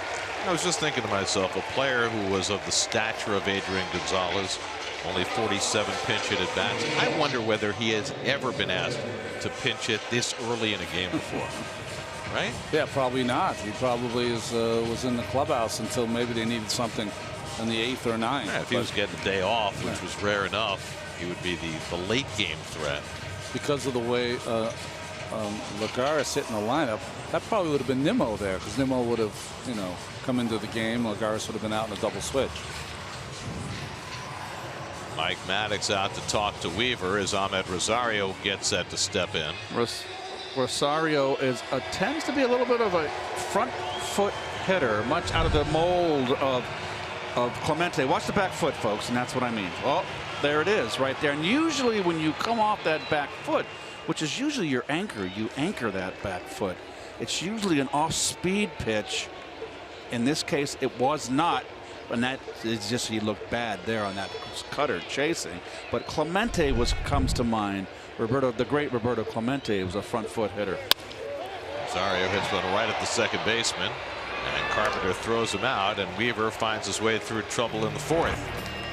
And here's the great Roberto. Look at this. This is an off-speed pitch. Look at that back foot. It's amazing you can do that. Oh, how do you do it, Roberto? I think it's a bomb, too. I think it was also.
Home, in the office, or on the go with MLB.tv. Your subscription allows you to watch live baseball on your favorite supported devices.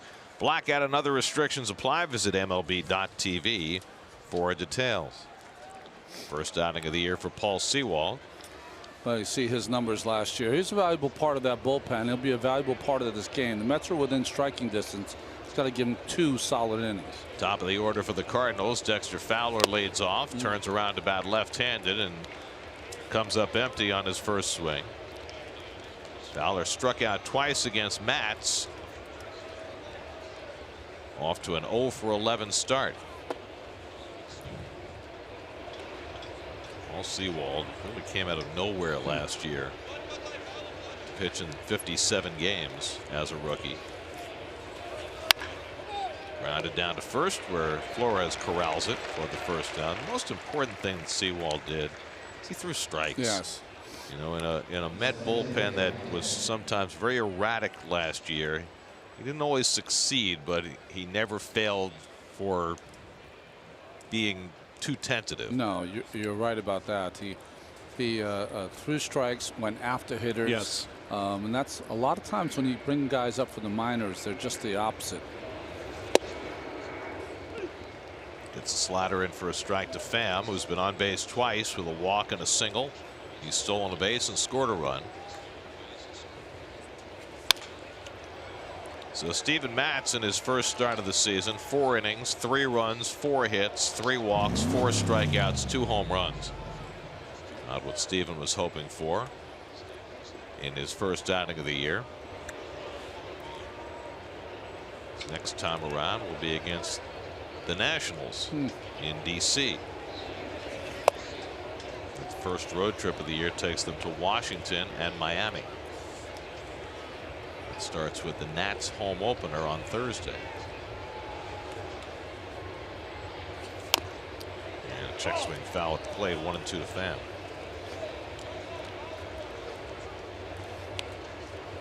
Before that happens, though, the Mets will have 3 games with the Phillies starting tomorrow night, and it'll be fascinating to see the Phillies come to town with their already embattled manager, Gabe Kapler. 3 games into his major league managerial career, he has raised many hackles.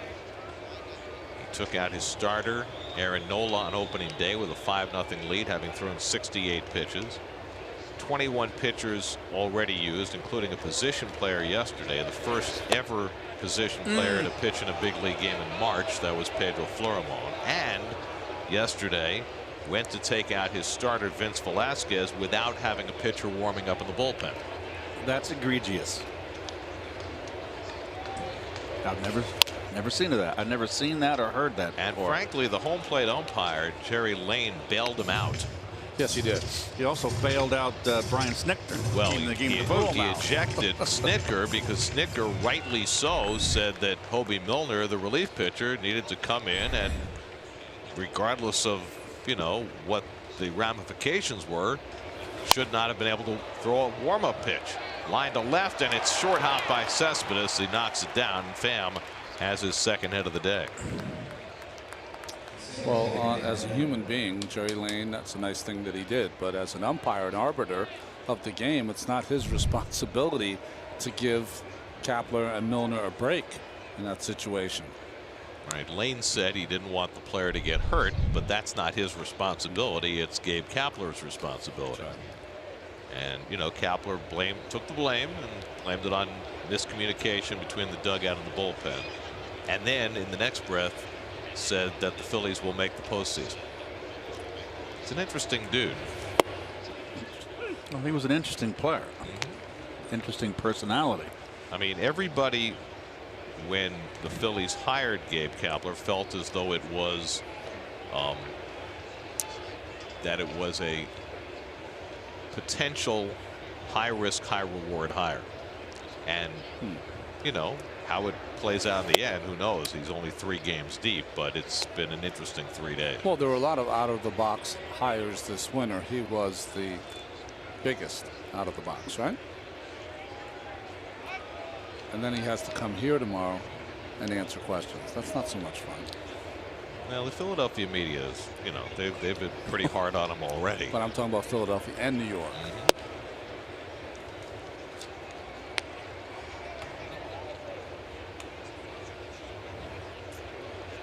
3 new managers in this division. Galloway, Kapler, and Dave Martinez, who's off to a good start. And only one veteran, Mr. Gardenhire. Couldn't even last the first game. He got ejected. Well, don't blame him for that either.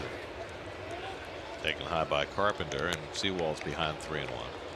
Boy, pitcher's throwing a lot of pitches, really slowing down the game. And I really feel that all the 3-2 counts and 3-1 counts are really maybe the big culprit of the length of games. Too many throwers, not enough pitchers.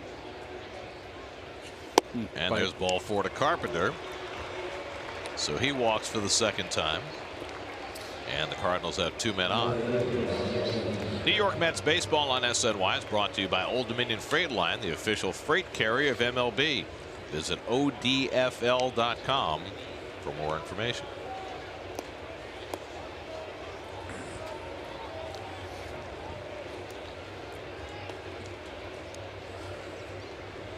So Sewald has found trouble here in the 5th, and now he'll face Marcell Ozuna, who drove in the go-ahead run with a double in the 3rd against Steven Matz. These are hitters situations where you have to thrive. You got a pitcher out there who's given up a base hit and a walk. He's struggling a little bit his first inning, and you got a chance to break the game wide open. Pham at second, Carpenter at first. And Ozuna fouls off the slider, 1-1. For the first 2 games of this season, Nets bullpen worked 6 1/3 innings, allowed 1 run, and struck out 10.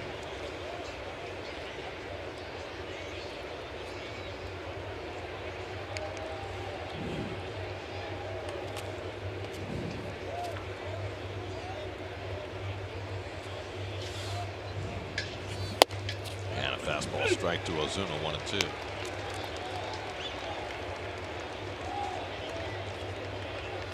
Presume that we'll get some further word on Anthony Swarzak later today or tomorrow after he tweaked his oblique yesterday.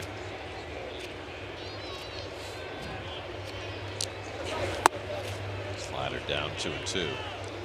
It's funny how those things happen.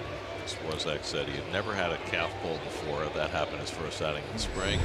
Never had an oblique issue before, and that happens the second day of the season.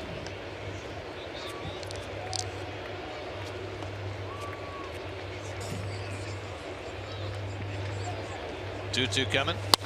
That's pulled, foul. I was lucky. I never had those kinds of injuries, obliques, which, obliques, calves, injuries like that. It doesn't matter how tough you are or not. You're out. Well, here's the home run here by Carpenter. You see a little bit of on his hip there, and then this is the final pitch here. And you can tell, hopefully it's not anything serious, but obliques are, they're tough injuries. Usually a month, right, Keith? I think longer. Yeah. Depending on the severity. It's a tough injury. Thank God I didn't do any sit-ups when I played. God forbid.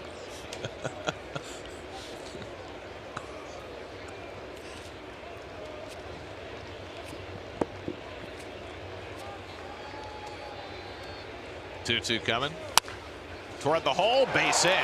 Around third comes Pham. Cespedes unleashes the throw. It's up the line, and the Cardinals lead it 4-1.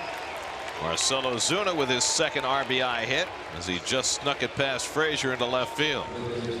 His second base hit, Gary, both on the breaking ball. Got Matz on a slider and gets Sewald here on a slider. Just out of the reach of Frazier. And usually there's a play at the plate when the ground balls hit that hard to Cespedes, but Pham can really fly.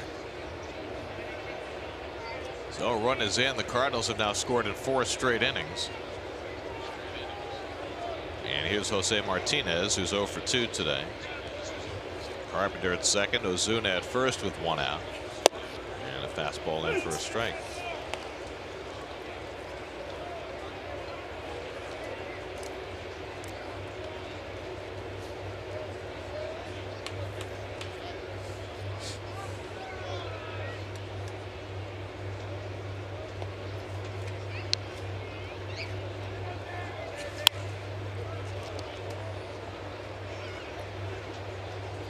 For certain, when the Mets don't have Syndergaard or DeGrom on the mound, there's a lot less swinging and missing on the other side. Right.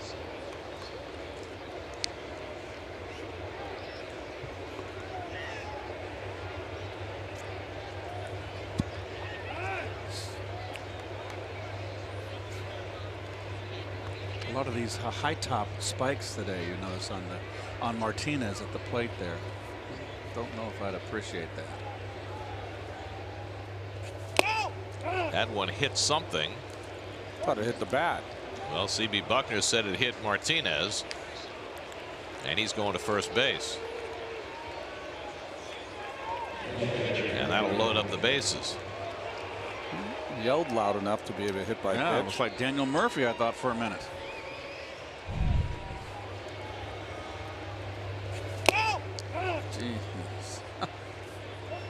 And the Mets are going to challenge the call and say it hit the bat, which it certainly appeared to. I mean, you could see it. Well, it's our first challenge.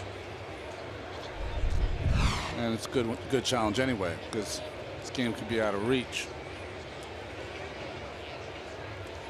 So the Mets are challenging the call, saying that they don't believe Martinez was hit by the pitch. In the replay center in Chelsea, Bill Miller's crew and Mike Winter's crew will be scrutinizing the details. You made your trip to the replay center yet, Keith? I have not made my trip. I'm going to make it when you guys go to Miami. I don't have that series. Oh, they're going to uphold it? That's quick. Okay, good. So I will go on the Tuesday that. Oh, see the pinky? Oh, see the pinky? Yeah. So it's the pinky underneath the bat handle. Yeah, the protrusion of the pinky led to the hit by pitch. So the Mets lose the challenge. And the hit batsman stands. And now Sewald's in a world of trouble. Bases loaded, one out, a run already in. Yadier Molina, who homered his last time up, at the plate. Mets are playing interestingly enough. You got a guy in Molina that does not run well, and you've got on your right side of your screen Flores playing in. I would play back for two the whole infield with the slow-footed Molina. I agree, especially Molina likes to hit that ball likes away. to go that way. Yeah. Yes, you open up that whole hole for him. Ooh, big rip there. Molina's already homered twice in this series, including his last time up. Cleared the fence in left center. Carpenter at third, Ozuna at second, Martinez at first with one out. And Sewald badly needing a ground ball at somebody. And a half cut by Molina on the slider, and it's 1-2.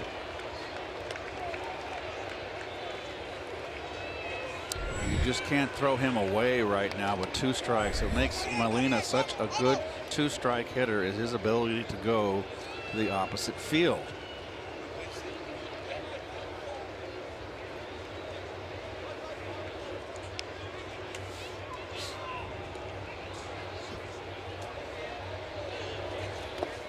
Throws the slider in the dirt, and Plawecki smothers it. 2-2.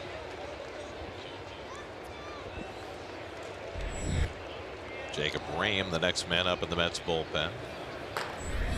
He had a very impressive spring, won himself a job unexpectedly. Yeah, throwing a lot harder in spring training than he was at the end of the year last year. 30th pitch of the inning coming up. And Molina hits the ground ball. Cabrera and Rosario turn the double play and get Sewald through further damage. Sewald gets the 4-6-3 double play. Cardinals get just the one run and lead 4-1.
Avenue.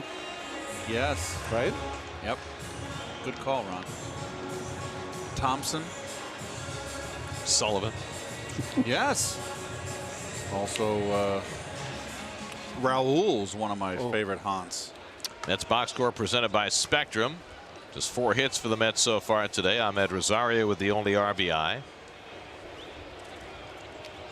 Mets down 4-1 as they come to bat in the bottom of the 5th. Third time around the batting order for Luke Weaver.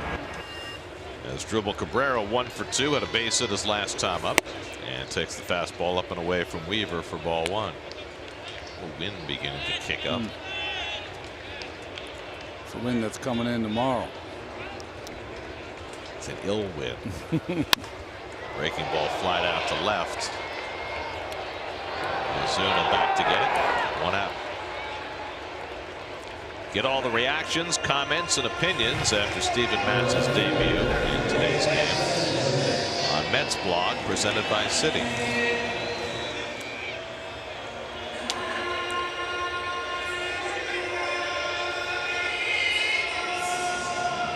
One out. Here's Yoenis Cespedes. Cespedes has single to center and fly to center, 1 for 2.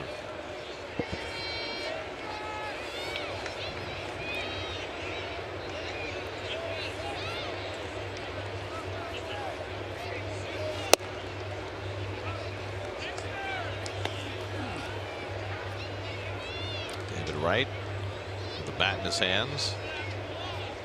No baseball activities right now for David, but still a presence. The only captain of a Major League Baseball team today. No other team has a designated captain.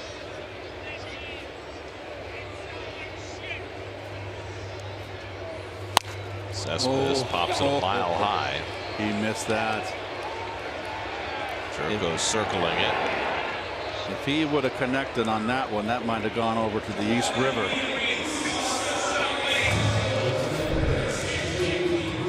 Oh my goodness.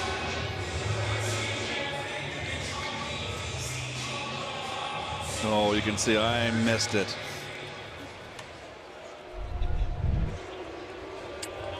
So 2 out and nobody on. Now Jay Bruce twice has hit the ball to center field.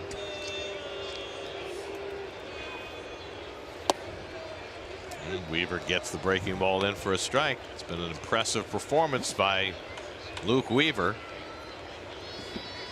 Didn't make a start last year till after the All-Star break. And in his first start in 2018, he has held down a lineup that had been hot through the first 2 games. He's allowed just to run on 4 hits. And again, not an overpowering pitcher. Bruce pulls one down the line. That's a fair ball, and that'll go into the corner. And Bruce pulls in at second base with a 2-out double. The Mets' first extra base hit of the day. And Jay's first extra base hit of the season. 2 balls hit hard this game, though. Bullet to center field for an out. Now this double.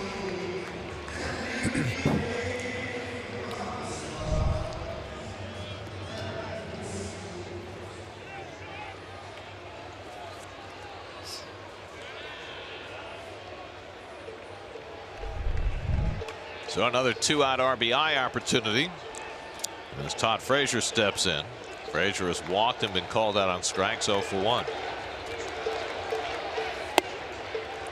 You know, the first 2 games notwithstanding, with the extra double figures and hits in both games, Mets are going to get back in these kind of games by one of these guys going deep. Matt Bowman up in the Cardinals bullpen. Frazier lunging, fouls one off, 1-1.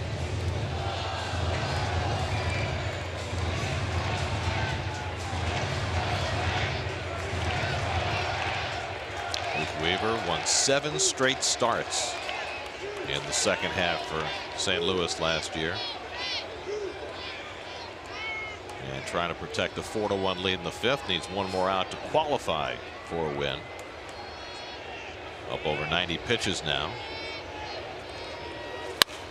And Frazier lifts one to right, pretty well hit. Fowler back to the warning track, And he runs it down a step from the fence to end the inning. Now Frazier got one up in the jet stream, but not quite enough. Fowler equal to it. 4-1 Cardinals after 5.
City Field, 4-1 St. Louis.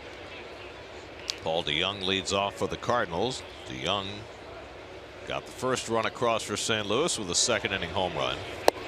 And he takes a slider for a strike from Paul Sewald. A little surprised to see Paul out there for a second inning after throwing 30 pitches in the 5th. Jed Jerko on deck, then the pitcher spot for St. Louis. And Sewald throws a fastball by DeYoung. 0-2. It's not only 30 pitches in the inning, but also you got some guys that need some work. You know, you're down 3 runs. Rame, you could run out there. Ramos, Blevins for a couple outs. Rame remains up in the bullpen. So it may not be a full inning for Sewald. Jerko on deck.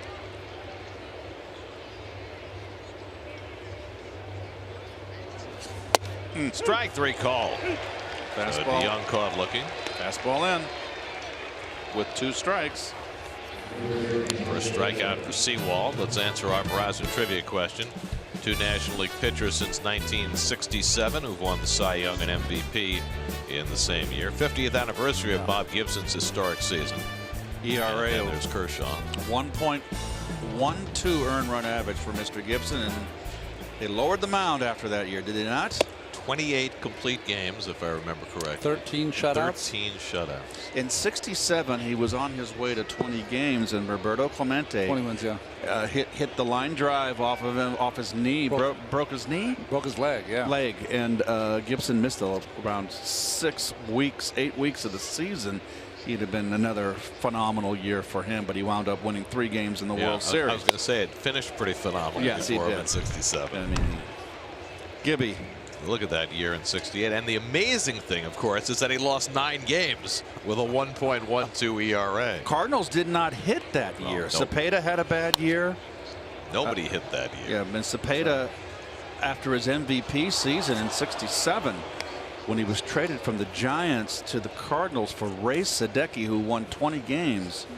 Ray never pitched like that great again for the Giants. Cepeda, of course, was the '67 MVP. Was that McLean's big year too in the American League? Yes, 30 games, 31 games. And The last 30-game winner in the major. And Mickey Lolich wound up being the star of that series, winning 3 games. 3 complete game wins.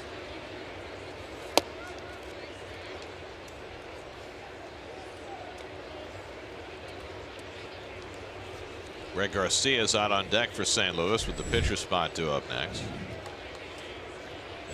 So Luke Weaver, after 5 impressive innings, looks like he's done. 3-2 to Jerko, and he pulls one foul into the netting. Thank goodness for that netting. Yes. Well, all the years that I played, and there was no protection in the dugout. Nothing really came frighteningly close.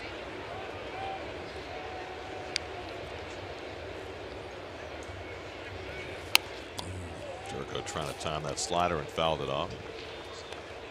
Remember, though, it's Shea Stadium. The way it was built, the dugout, it had a lot of corners to it, so that ball would come in and rattle around for a while.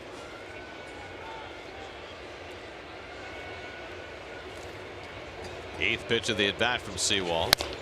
And Jerko will see another. That one finds its way into the dugout.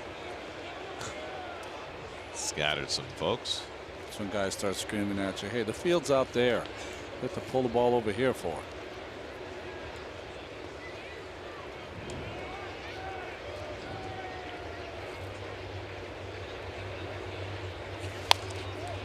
Jerko fouls one back.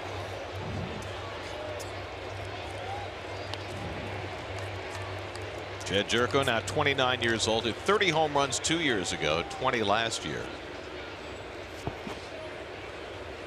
A little bit of a sore wrist this spring. They've been working him in slowly. His first start today.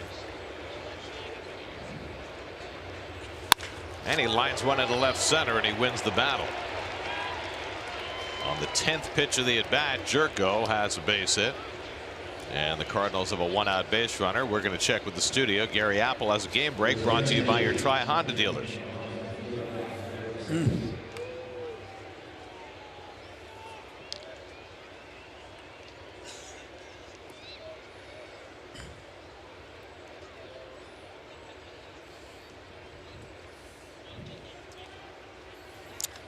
Marlins trying to split that 4-game series with the Cubs.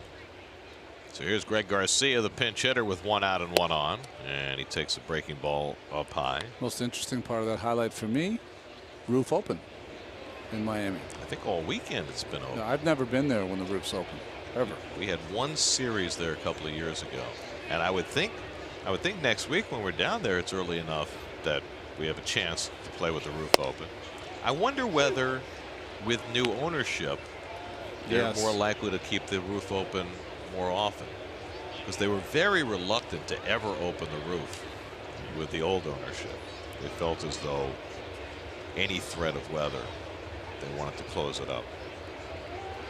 Well, there was a common thought that the folks that wanted to come to the game there wanted to have it under the conditions that they come from their homes in, and that is in the AC, right? Which always leads me to the question of, if you live in Florida, don't you expect it to be hot? If you like the AC so much, move someplace colder. It's called strike to Garcia 1 and 2. I mean, those of us who live in the Northeast, we go to Florida because it's warm there, right. not to go sit in the AC. Now, as somebody who lives in both places, Keith, where do you fall on the AC question? You can have Florida in June, July, and August. Let me tell you, it is a tropical sweat pit. Tropical sweat pit. Well, that sounds rather apocalyptic. It is. I mean, I played in the Florida State League when I was 18. I was glad I was 18 years old. And that was just some kind of hot weather, boy. If you'd been in the Florida State League at 28, that would have been a problem. Are you a big AC guy, though? Do you like it cold in your house? You 67s? I really don't like humidity. I know Gary does. But I like dry climate. I grew up in dry climate in California. But when you're in Florida and it's 85 and humid outside, and you have to bring a coat to go to a restaurant because it's 50 degrees inside. That's the thing that drives me crazy. That's because all the snowbirds come down and do that. You know, they have to accommodate them. You think that's what it is? I have no clue.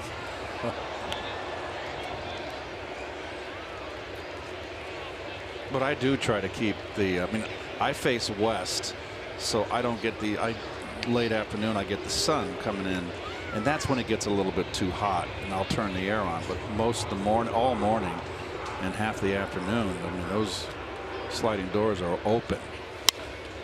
Garcia lifts one to deep right. Bruce goes back under the warning track, has room to make the catch. Tagging at first is Jerko, and he's going to move along to second. Good base running by Jerko as Garcia flies out for the second out.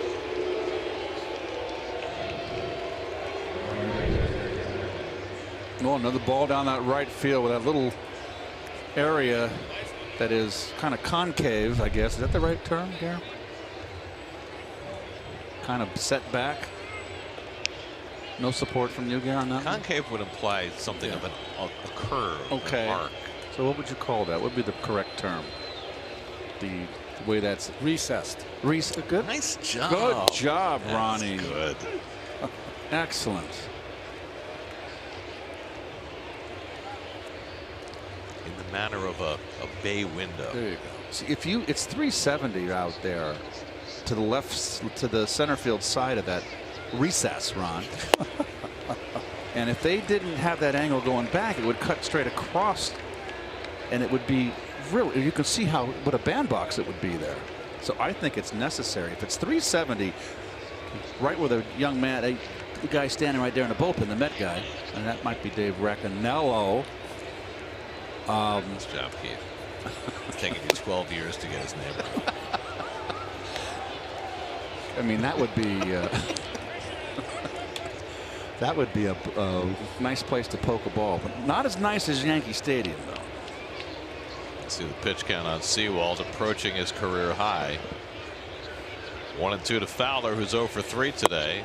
And the slider in for a call third strike. CB Buckner rings up Fowler, who strikes out for the third time today. And Seawald escapes damage in the sixth. Still 4-1 St. Louis.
Of the U.S. It's the eve of the 1969 All-Star Game, and Tom Seaver talks with America's #1 fan.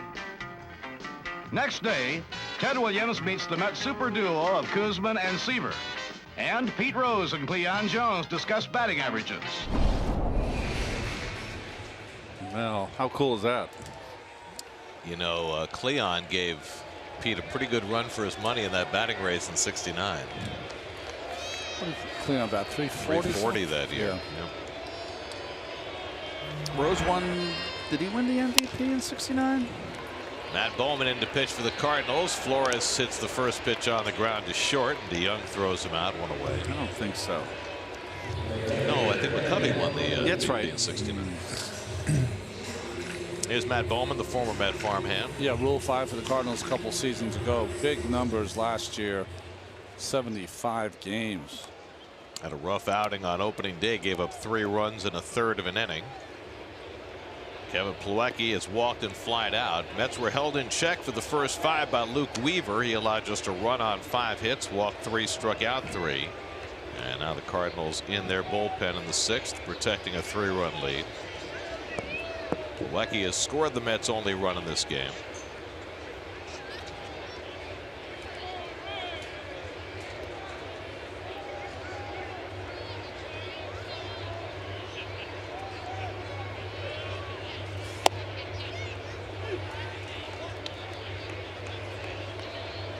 Is the scoreboard out? I think that they just requested that the scoreboard be darkened in center field. I think it was bothering Plawecki. He's got that much pull. My goodness. Just saw him talk to C.B. Buckner, and Buckner make an indication that they should turn it off. I have never seen the scoreboard shut down. We're next. Oh, we got that opening. No, we got shut down opening day the first couple innings, and when on the maiden voyage of the new ballpark, if you recall, someone pulled the plug on us.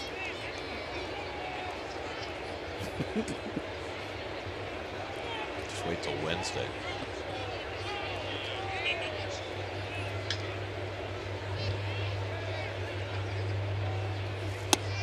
And Plawecki went around for strike 3. And Bowman a lot sharper today. So 2 out and nobody on. So evidently, Gary, we just got word that it's a technical issue. There was no request from Plawecki. Okay. So someone's head's going to roll.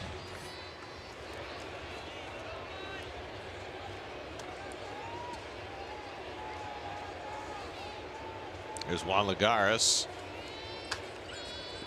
An infield hit his last time up, 1 for 2 on the day. Foul tips the fastball from Bowman, 0-1. There's the Bowman sinker. Got under the bat of Lagares.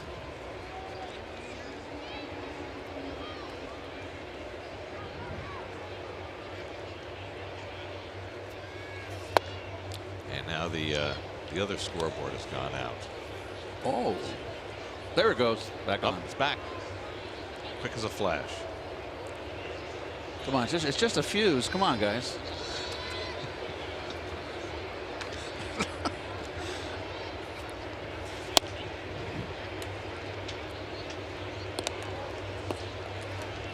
was talking to some friends around the league. They said when you see the new scoreboards around the league, you're going to see a lot different things than you've seen before. Dodger Stadium has a lot of statistical analysis on their board now.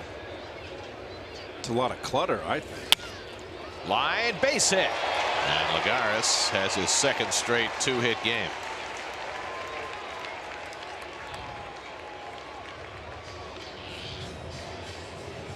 So Juan's not necessarily getting the launch angle he was seeking, but he's getting his base hits. Nope, got that one right there. Juan's 2 base hits off fastballs. So he's 4 for 8 now after a spring training where he couldn't buy a hit. Now Phillip Evans will pinch hit. A very impressive spring from Phillip, and I like his swing, and this is his first at bat of the year. Got his first taste of the big leagues last year, was successful, and proved his versatility in spring. In addition to playing everywhere on the infield, he donned a catcher's mitt for the first time. Brave man. Hey, whatever it takes to stay in the big leagues, That's right?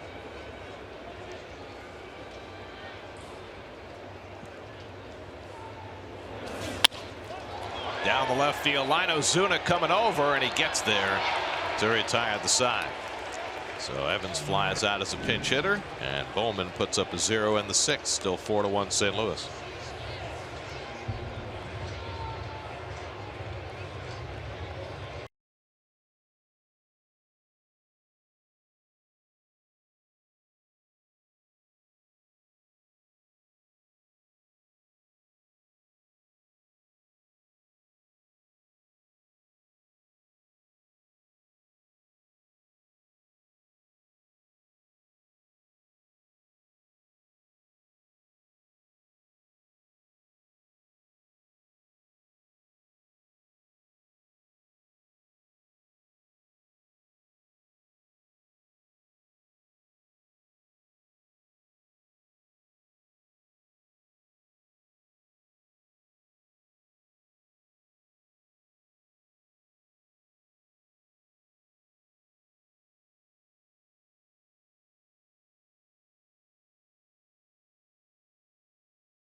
All right, Gary, here we go to the 7th. Jacob Rame makes his season debut.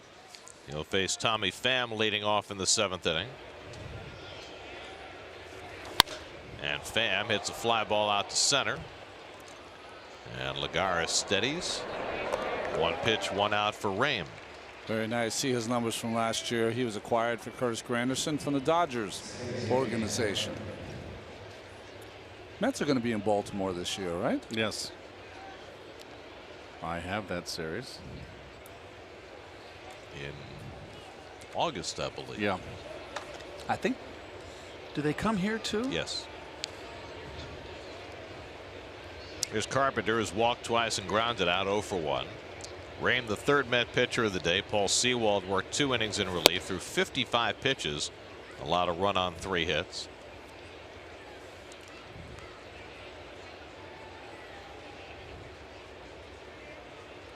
Rame made 9 outings for the Mets last year after being acquired in one of the many deals that the Mets made midsummer.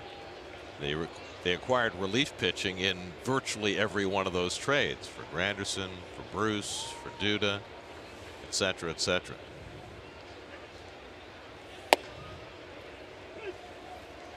It looked late last season as though Jamie Callahan might have the upper hand in terms of that young talent getting to the big leagues, but Rame, off the good spring training, really earned the spot. And he throws that fastball by Carpenter, 2-2. Well, Rame was sold as a guy who threw 95 plus when he came over from the Dodgers, but after the full minor league season, he was a little short of that last year when he was called up or brought over. Poke to the left side. Frazier, the only man over there, throws out Carpenter, 2 away. But he was back up those numbers in spring training. I think that's why he made the club. So 2 up and 2 set aside, and now Marcell Ozuna, who has run scoring hits his last 2 at bats, a single and a double, after going hitless in his first 9 at bats of the season. Looking more like the Marcell Ozuna we are accustomed to seeing. And Rame throws a slider on the corner, 0-1. Steven Matz started today, went 4 innings, allowed 3 runs and 4 hits in his first start of the year. Matt Harvey gets his first start tomorrow night. And Rame throws it up and away to Ozuna, and it's 0-2.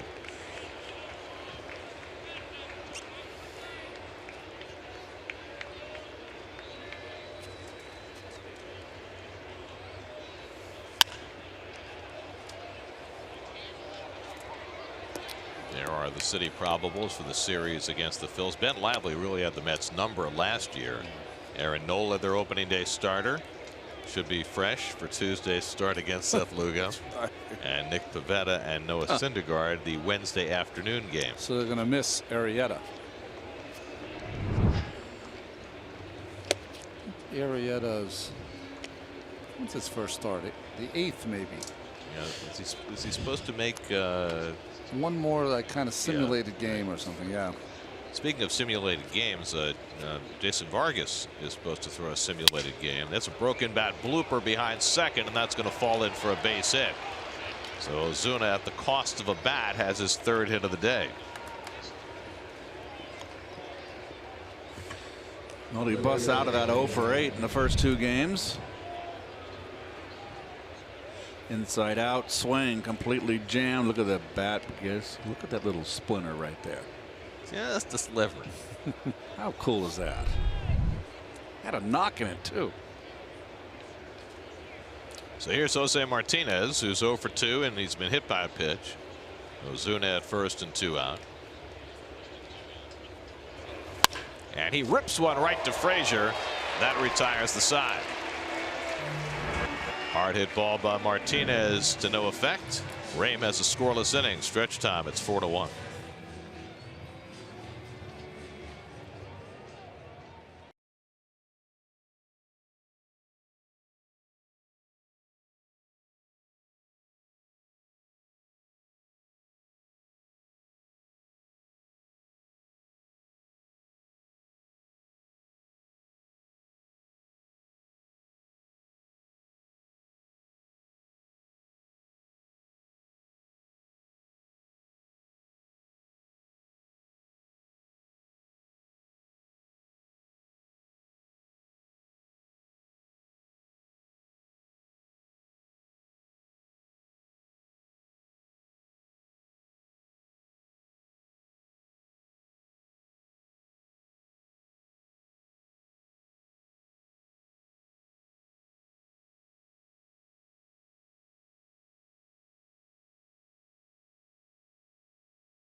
Love that so. Tommy, what a good man. Another Tom. George.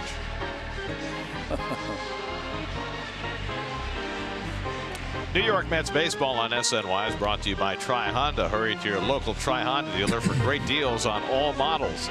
By Spectrum, watch your show wherever you go with Spectrum TV. It's TV the way you want it. Get it now at spectrum.com. And by Toyota, visit your local Toyota dealer or buy at toyota.com today. Toyota, let's go places.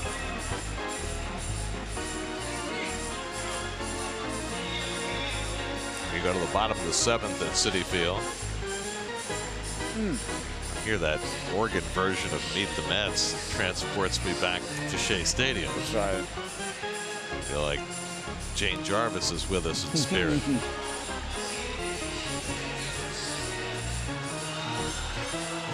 Jane Jarvis on the Thomas organ. You ever think about the Big Shea at all, Gary?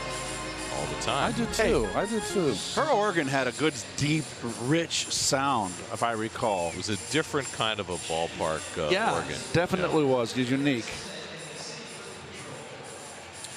I like the guy in San Diego too. I can't remember his name. I thought you were going to call out Ernie Hayes. Oh, Ernie Hayes. Isn't he your guy in St. Louis? Yeah. He didn't like my On the Hammond organ? he didn't like my song. What was your song? Thick as a brick. Jethro Tull. The one little movement. He didn't know how to play it. Maybe he didn't. He said, "Can you pick another song?" I go, "No. You learn to play it. It's my song." At least you didn't have The conflicts that you perpetrate. At least you didn't have him do Aqualung. Or Locomotive Breath. Ahmed Rosario leads off the home 7th. Mets trying to get something going against Matt Bowman. Rosario's driven in the only Met run today with a 2-out single in the 2nd. Mets have been stymied since then. They've managed 6 hits on the afternoon. I mentioned that number before from last year. Final games of series. The Mets had a devil of a time finishing things off. They went 16-36 last year in final games of series.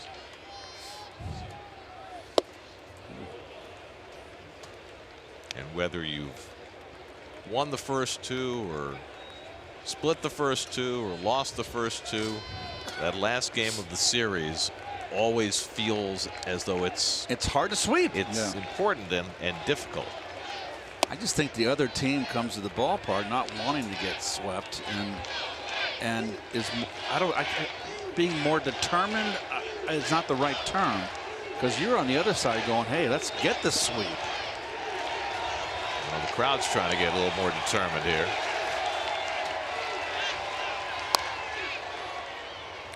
Bowman's got the ball down today much better than he did in game 1.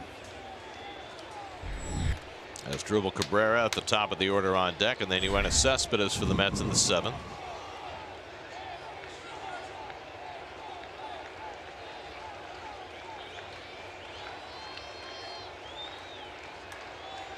Two coming, and Rosario down on the fastball. Second strikeout for Bowman. Well, he went upstairs there and got him.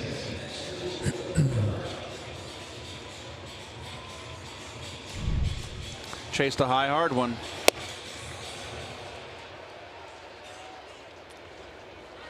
There's the stride and that back foot coming up. So 1 out and nobody on. Now Cabrera, who's 1 for 3 today, had a base hit back in the 3rd.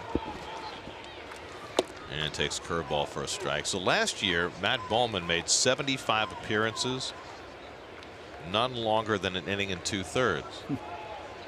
So he's gone an inning and a third so far today. It does seem to be a trend that pitchers, relief pitchers, are being asked to go longer stints. It's not just the one guy for the 7th, one guy for the 8th, one guy for the 9th that we've seen increasingly over the last couple of decades. That's trending differently now. You know, pitching in the postseason a little different than the regular season, but managers are. Cabrera drives one toward the gap. Ozuna gets over there to grab it. So Ozuna runs it down for the second out. Boy, that really was a fine play. That looked like a double off the bat. Sure did. This ball's well struck. Just a little bit too much hang time. You know, I was saying before is that managers now kind of script the game out. So if a certain pitcher is out there and on his script, it looks like he can face the next 3 hitters too, they'll send him back out there, or a couple of the hitters.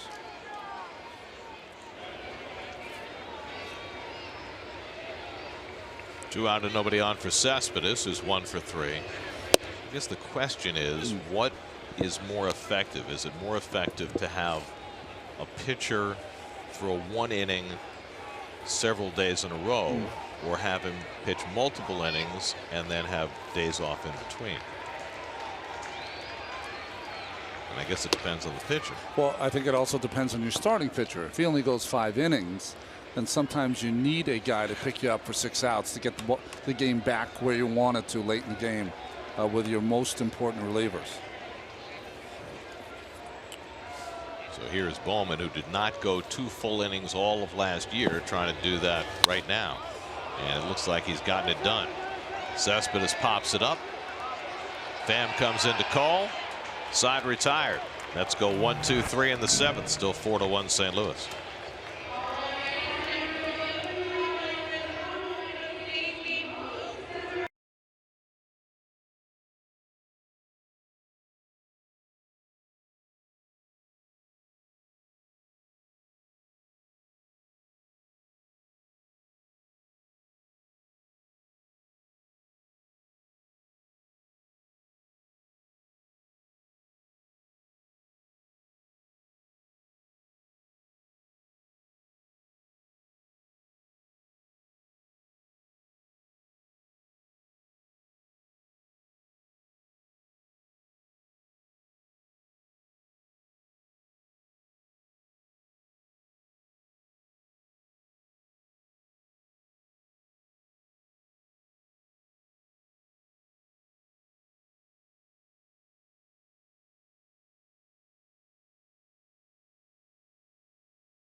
Beloved Chrysler building. Oh man, that is sweet building.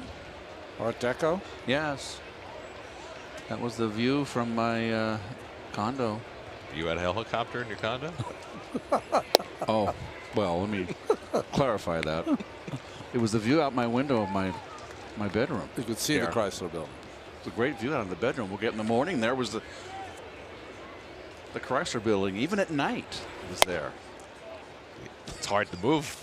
It's a big structure. Yadier Molina's 1 for 3 today. He homered back in the 4th. Jacob Rame working a 2nd inning and gets the breaking ball on the corner. 1 and 2. Paul DeYoung on deck, and then Jed Jerko for the Cardinals in the 8th as St. Louis looks for its first victory of the season before getting out of town. And Molina fouls one off.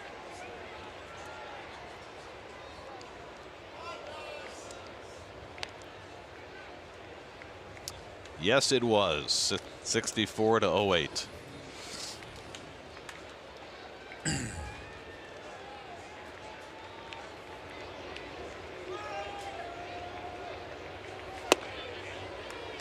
Two and two now to Molina. And if you go into the parking lot next to Citi Field, you can still find home plate. Still haven't gone out there and checked it out. I got to ask you a question. When Shea was first built, Gary, and it had the, remember it had the little orange and white, Orange and blue. orange and blue. What was that supposed to represent? I thought it was like confetti. Confetti, yeah. I thought Really? that was my It was impression. an architectural flourish. Yeah. And then they took them down. You took them down, right? I forget what year. Sometime in the 80s, maybe? I know our years they had neon, right? Right. Well, before the neon was Catch the Rising Stars. Bring your kids to see our kids. The magic is back. Yes, back in the late 70s. 8th pitch coming to Molina. And he pops this one up. Could be playable. Flores in foul ground. Gets over. 1 out. So there are the speckles Yes. that Keith referred to. So I always thought that was my impression. That it was confetti. Look at all the cars with those great fins on the back. Look at that.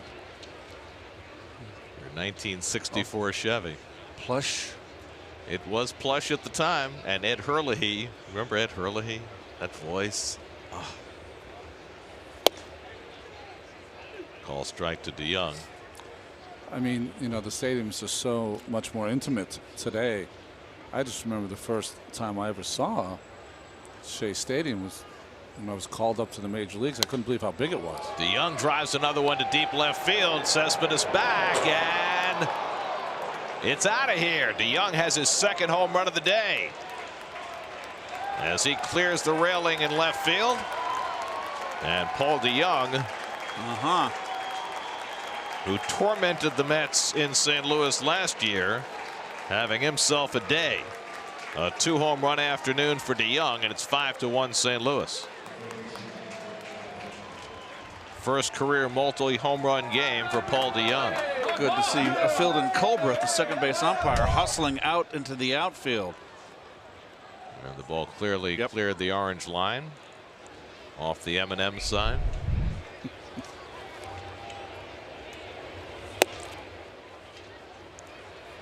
Three home runs today for the Cardinals. This was a fastball, a little bit of a leg kick, right down the pipe, mid thigh, and he's got it covered.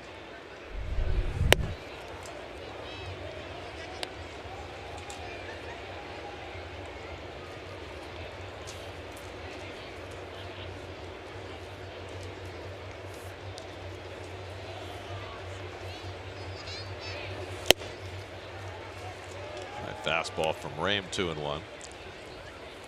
Ooh, I think we have a dinosaur in Baltimore today. Dinosaur. Young Mr. Barrios for the Twins. The complete game shutout. Wow. How many pitches? Is it up yet? Don't know yet. 3-hitter. Didn't the Twins almost throw a no-no at the Orioles last night? Or yesterday afternoon? I think it was they didn't give up a hit till the Kyle 8th. Gibson left after 6 with a no-hitter intact. Yeah, I think they went into the 8th with 2 outs. Scope got a hit. So that's 2 in a row for the pitching of the Twins. Jerko draws the walk. It's 5 walks for Met pitchers today. And now Jairo Munoz will be the pinch hitter. Interesting first name, Jairo.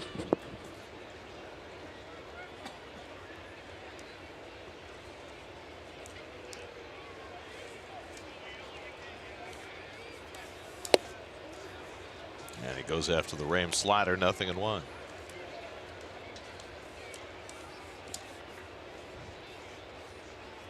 Munoz, one of those multi-position guys who won a job in spring training for the Cardinals.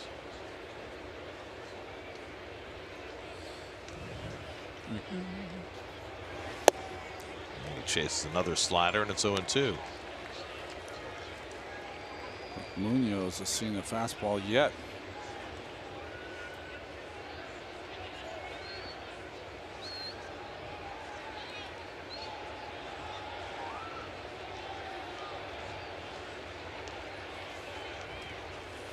And he struck him out with the fastball. So Rame, 3 pitches, takes care of Munoz, 2 out. By the way, Jose Barrios, 107 pitches for the Twins today in that shutout. There's Mickey Callaway on his way to the mound. Rame has gone an inning and 2/3, and looks like his work is done after 30 pitches in relief. Oh, Gary, is that you? I believe the phone is ringing for the call to the bullpen. Brought to you by Verizon. Jerry Blevins coming on. There's a phone in this booth. It's you, Keith.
First outing of the year for Jerry Blevins after a terrific year last season. Boy, almost a perfect year for Jerry. It was outstanding from April to September.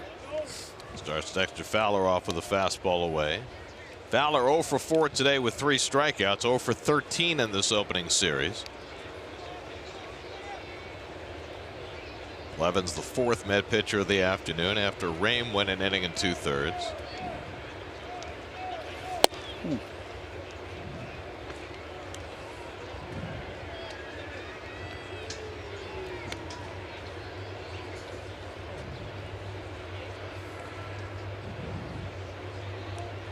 Blevins, the elder statesman in the Mets bullpen, now 34 years old.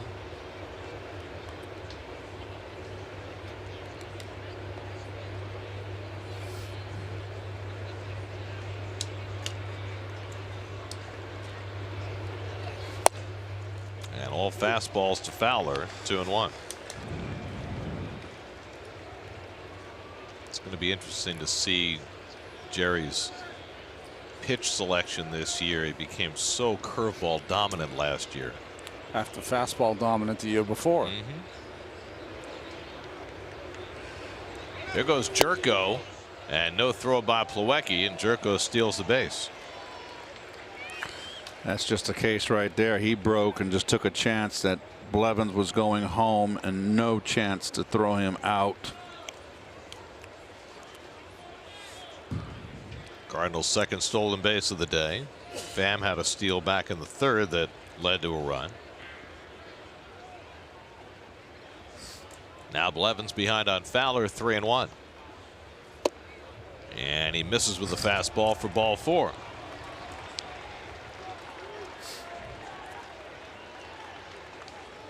The one thing about Blevins' year last year, his walk rate was up significantly from the year before. 2 years ago, 3.2 walks per 9. Last year, 4.4. So now 2 out and 2 on. Here's Tommy Pham. 2 for 3 and a walk today. He scored 2 runs.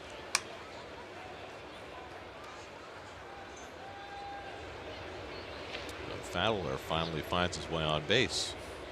First time in this opening series.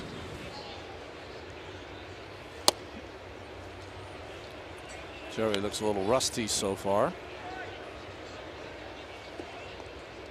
Speaking of Rusty, today would have been Rusty Staub's 74th birthday. April Fool's baby. Mets are wearing the patch on their right sleeve all season now in honor of Daniel Joseph. On the right sleeve. There's the Rusty signature. Le Grand Orange. Did a wonderful tribute in Montreal, Gary, to Rusty. They lit up Stade Olympique on the 29th. Orange. And he was a front page headline story in the Montreal Gazette. That said, the headline said, "Adieu, Le Grand Orange." Well, he was an enormous figure in that town. Their first great star. Well, he stayed in Montreal and learned the language, and it just endeared himself to the Montreal popular. Not only the fan base, the city. Yeah.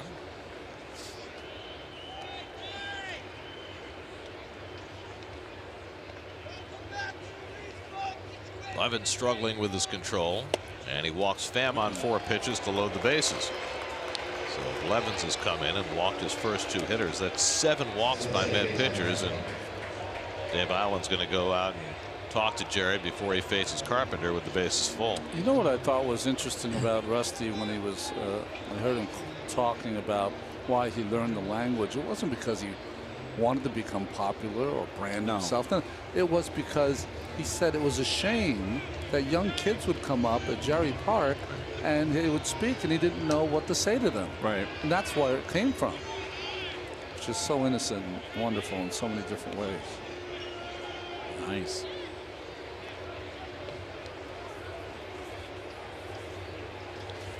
That was back in the days when at St. Catherine Street it was just elegant. Back in the 70s. The fashion was so wonderful. It was in April when it was cold, and in September you'd walk down St. Cat Street and everybody was dressed to the nines. It was very European flavor to Montreal. Unique.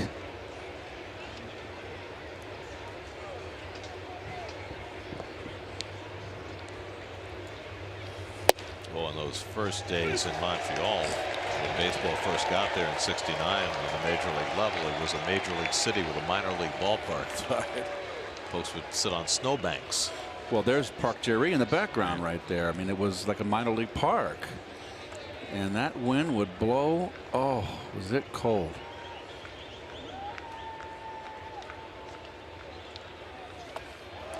Good curveball by Blevins to get ahead on Carpenter, 1-2. And of course they built Olympic Stadium, which never worked properly. So they never really had a good facility there, and they had plans to build a stadium downtown, a 35,000 seat ballpark that would have been perfect for the Expos, but it just never came to pass. Yeah, and the worst AstroTurf in the league too. It was wrinkled, and you could get hurt on it. 1-2 to Carpenter with the bases full. Blevins buries the curveball and Plawecki smothers it. 2-2.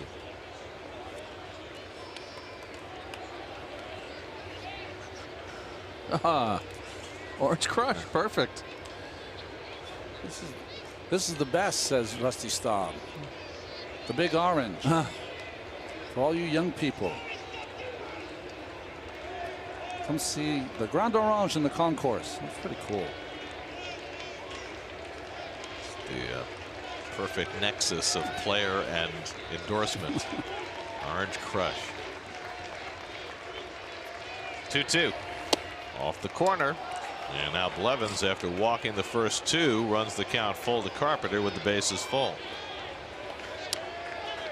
So that'll get the merry-go-round in motion.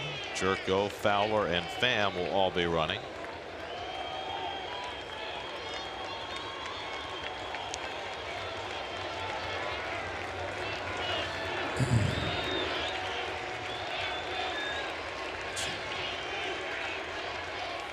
And Carpenter pops it up into shallow left for Cespedes. And that retires the side. So Blevins gets the out he needs to get through the eighth. DeYoung's home run makes it 5-1 St. Louis.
Or nothing.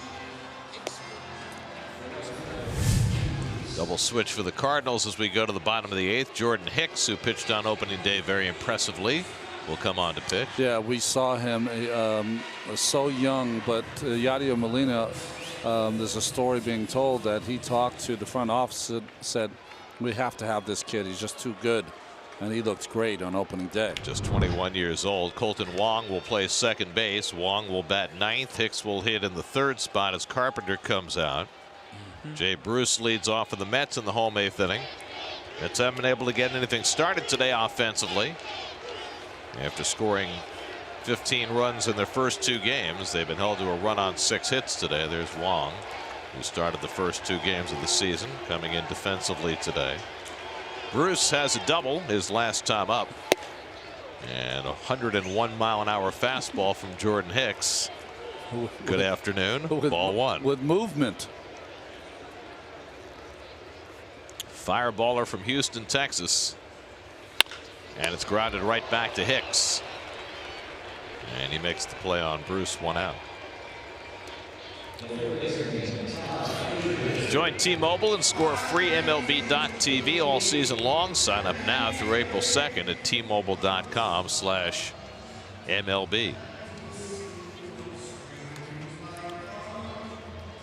Well, the Cardinals have signed the guy they expect to be their closer, Greg Holland, just signed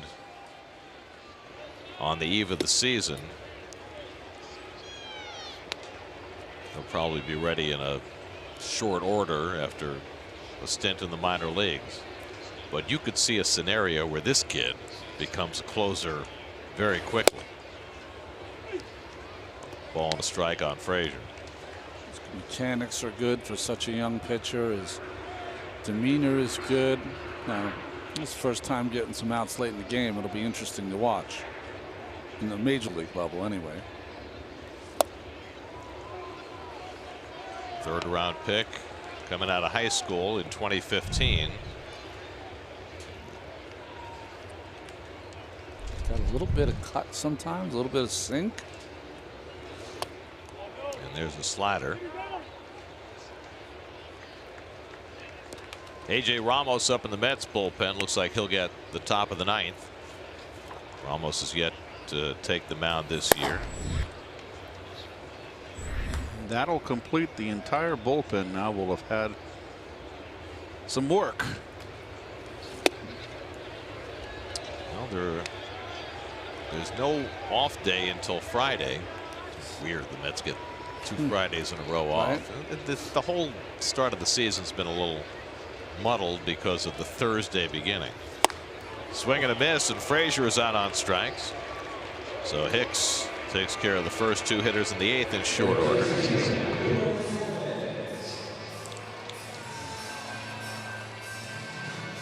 Watch SNY Mets games on the go on any device with live streaming presented by Verizon. Just visit SNY.TV or download the NBC Sports app today for live streaming coverage of every SNY Mets game. There's Flores 0 for 3 in his first start of the year. And gets on the slider and flies it out to left. Ozuna's right there waiting for it. Jordan Hicks comes on. And on 9 pitches, he retires the side in order. 5-1 going to the 9th.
Guys yesterday, and they're back to the core 2. That's right. Today, A.J. Ramos will pitch the 9th for the Mets. Those are numbers in Miami and New York, and the first hitter is going to face the next teammate, Ozuna.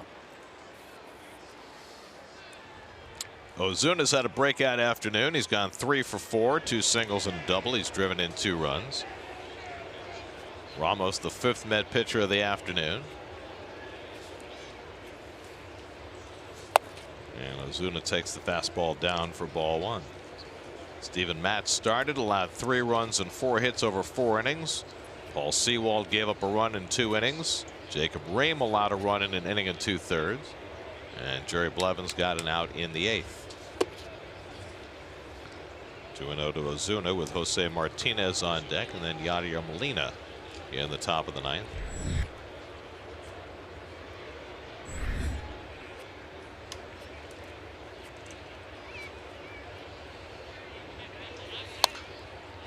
And Ozuna pops one up. That'll sail back into the crowd. 2-1.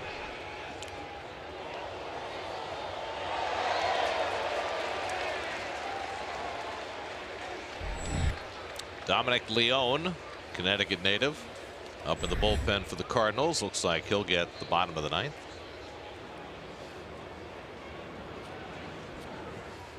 Although the way Hicks looked in the 8th, why would you change? Oh. Slider sits high to Ozuna, and it's 3-1.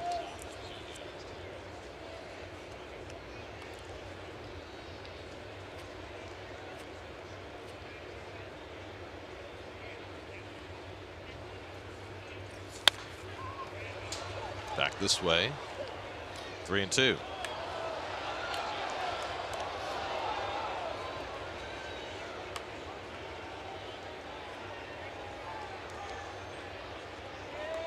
A.J. Ramos, Lubbock, Texas. Texas Tech had a great basketball season. Made it to the Elite 8.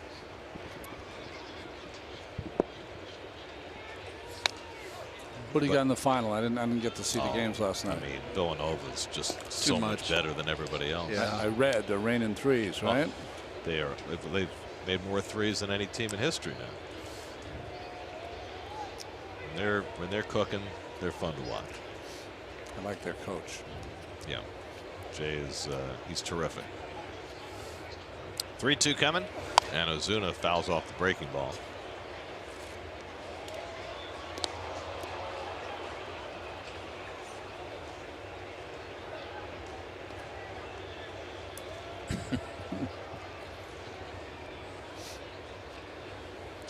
Bunny day.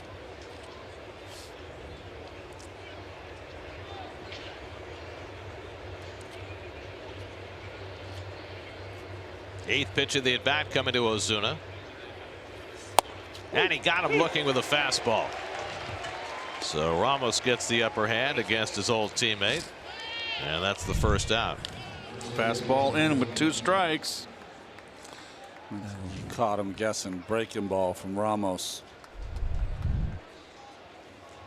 So 1 out and nobody on. Now Jose Martinez, who's hit a couple of balls hard today, but he's gone 0 for 3. Also been hit by a pitch. Jose Martinez, 2nd generation big leaguer. His dad Carlos had some time in the big leagues, and I did not remember this, but Keith pointed out that Carlos Martinez has a unique place in Major League history because of a ball that he hit that wound up going over the fence in unlikely fashion. 1993. With Cleveland. It was the right fielder, Texas. Yes. Mr. Canseco off his helmet and off the coconut and bounced his hat. It was his hat. Yeah. Well, you couldn't hurt that head, could you? And it bounced over the fence for a home run. And who was the pitcher, Gare? Well, that brings it full circle, right? Because the pitcher for the Rangers that day who threw the pitch that Carlos Martinez hit off Canseco's head for a home run was Kenny Rogers. Oh, wow. Who, let's think of all the things that Kenny Rogers accomplished in the game. Threw a perfect game, issued a bases loaded walk to end a playoff series, and he threw a pitch that resulted in a home run off his right fielder's head. That's quite a trifecta. I just remember center fielder was a fast center fielder. He was left-handed thrower, left-handed hitter. Rusty Greer? No. You would know it if I said it, but I don't. But he, after it went off Canseco's head, I remember them standing in right center field and laughing. Like, I can't believe that just went off your head. How could you not laugh? I wouldn't laugh if I was pitching. I wouldn't laugh that much. But if you were the guy whose head it went off and you survived, you might chuckle a little. That's right. Anyway, that was Jose Martinez's dad who hit that ball.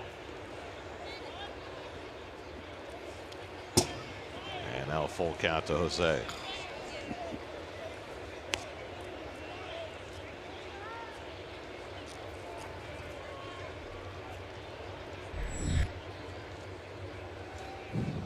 Yadier Molina to follow.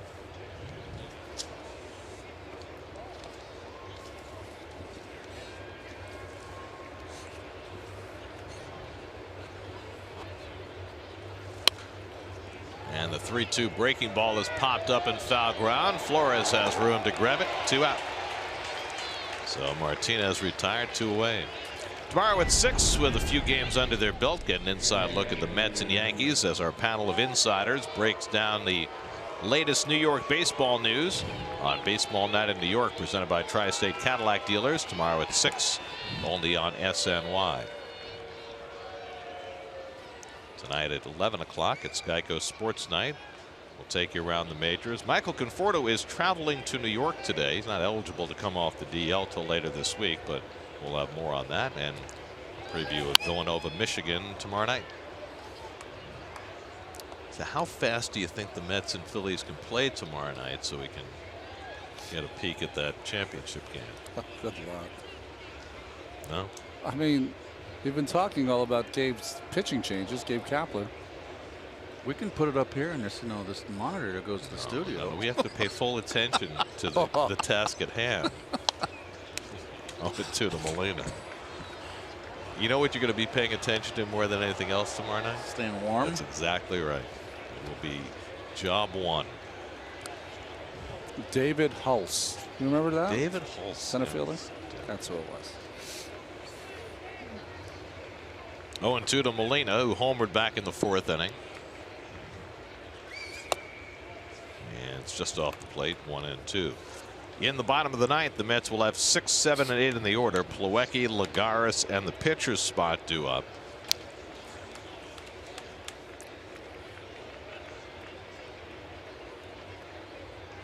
Looking to rally.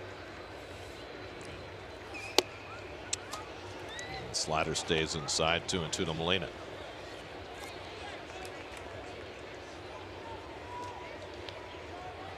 What a day Justin Smoke had for the Blue Jays.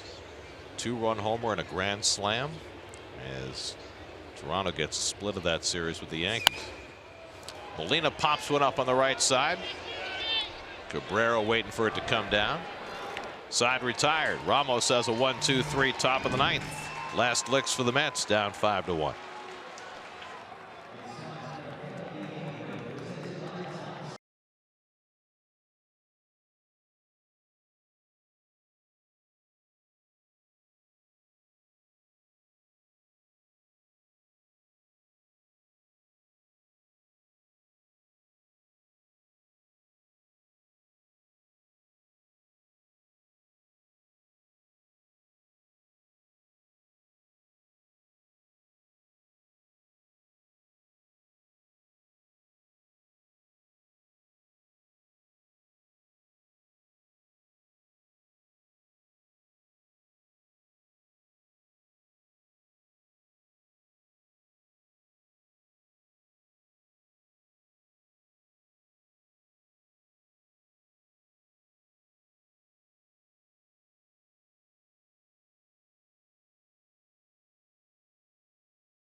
To you by your Mercedes-Benz Tri-State dealers. Mercedes-Benz, the best or nothing. Last of the 9th at Citi Field. Mets trying to avoid their first loss of the season, trailing 5-1. And Norwich, Connecticut native Dominic Leone will come on to pitch the ninth. You know, we saw him a few seasons ago with the Seattle Mariners when they had that real strong bullpen. Moved on then to Arizona, last year with the Blue Jays. Got here to St. Louis, traded for Randall Grichuk. 26 years old. He'll face Kevin Plawecki leading off in the ninth. Plawecki has scored the only Met run today after walking in the second. Since then, he's flied out and struck out.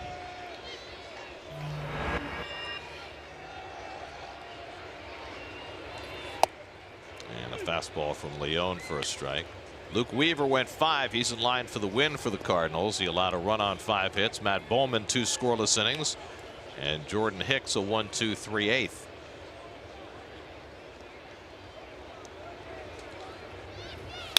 Boy, Hicks looks like he's going to be something else. I mean, it's a bummer, right? Coming in the 9th inning, you're throwing 93, and it's 8 miles an hour slower than the guy pitched before you. You can't look at that. It's all about getting outs. You're right about that. No, but Hicks, he's the real deal.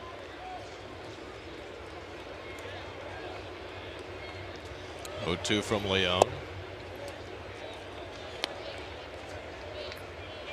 Juan Lagares on deck. Then the pitcher's spot for the Mets in the ninth. And still have Nimmo, Reyes, and d'Arnaud left in the dugout. And Reyes has a bat in his hand.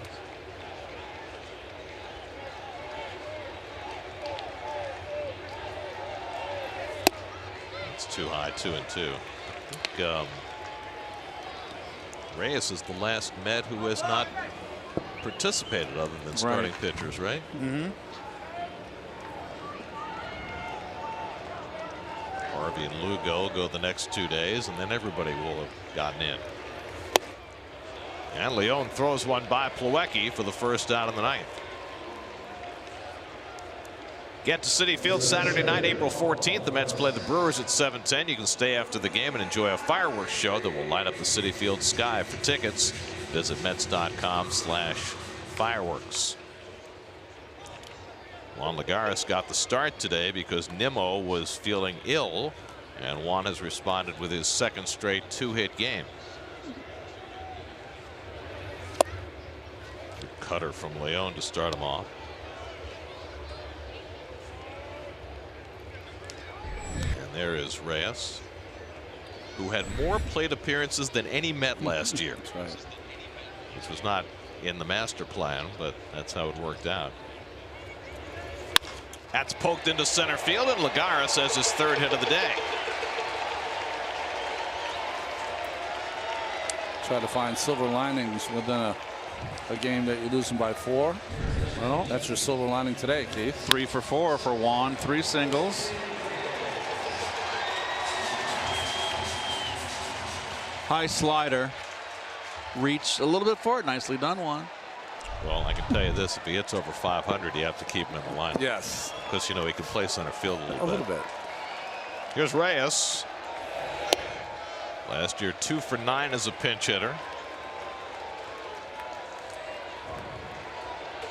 There are his overall numbers last year.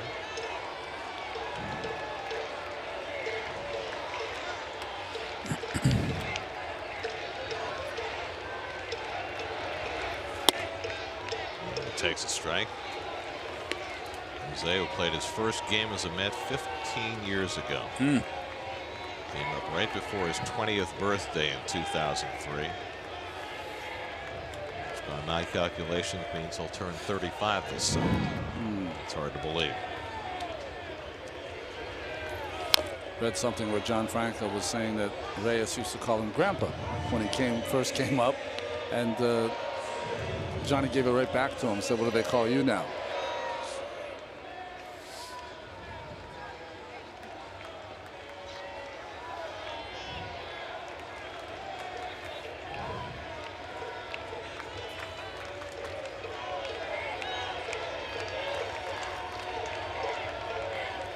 One, 2 from Leone, and it's off the corner. 2-2.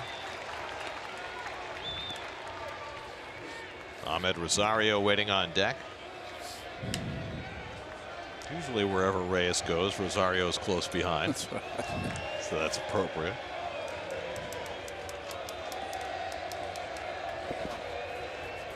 Lagares at first and 1 out. And Reyes yanks one foul. This date in baseball history presented by Empire City Casino. It was on this date in 1982 that Ronnie joined the family. Along with Crazy Crab. That's right, Crazy Crab. Walt and Davy Johnson did not get along. Walt was a surly guy, Met fans, and when Davy came out and yanked him, Walt never wanted to come out of a game. Reyes down on strikes. 2 down. Well, a quick story about that. 1982, I was in big league camp with Texas Rangers before the trade.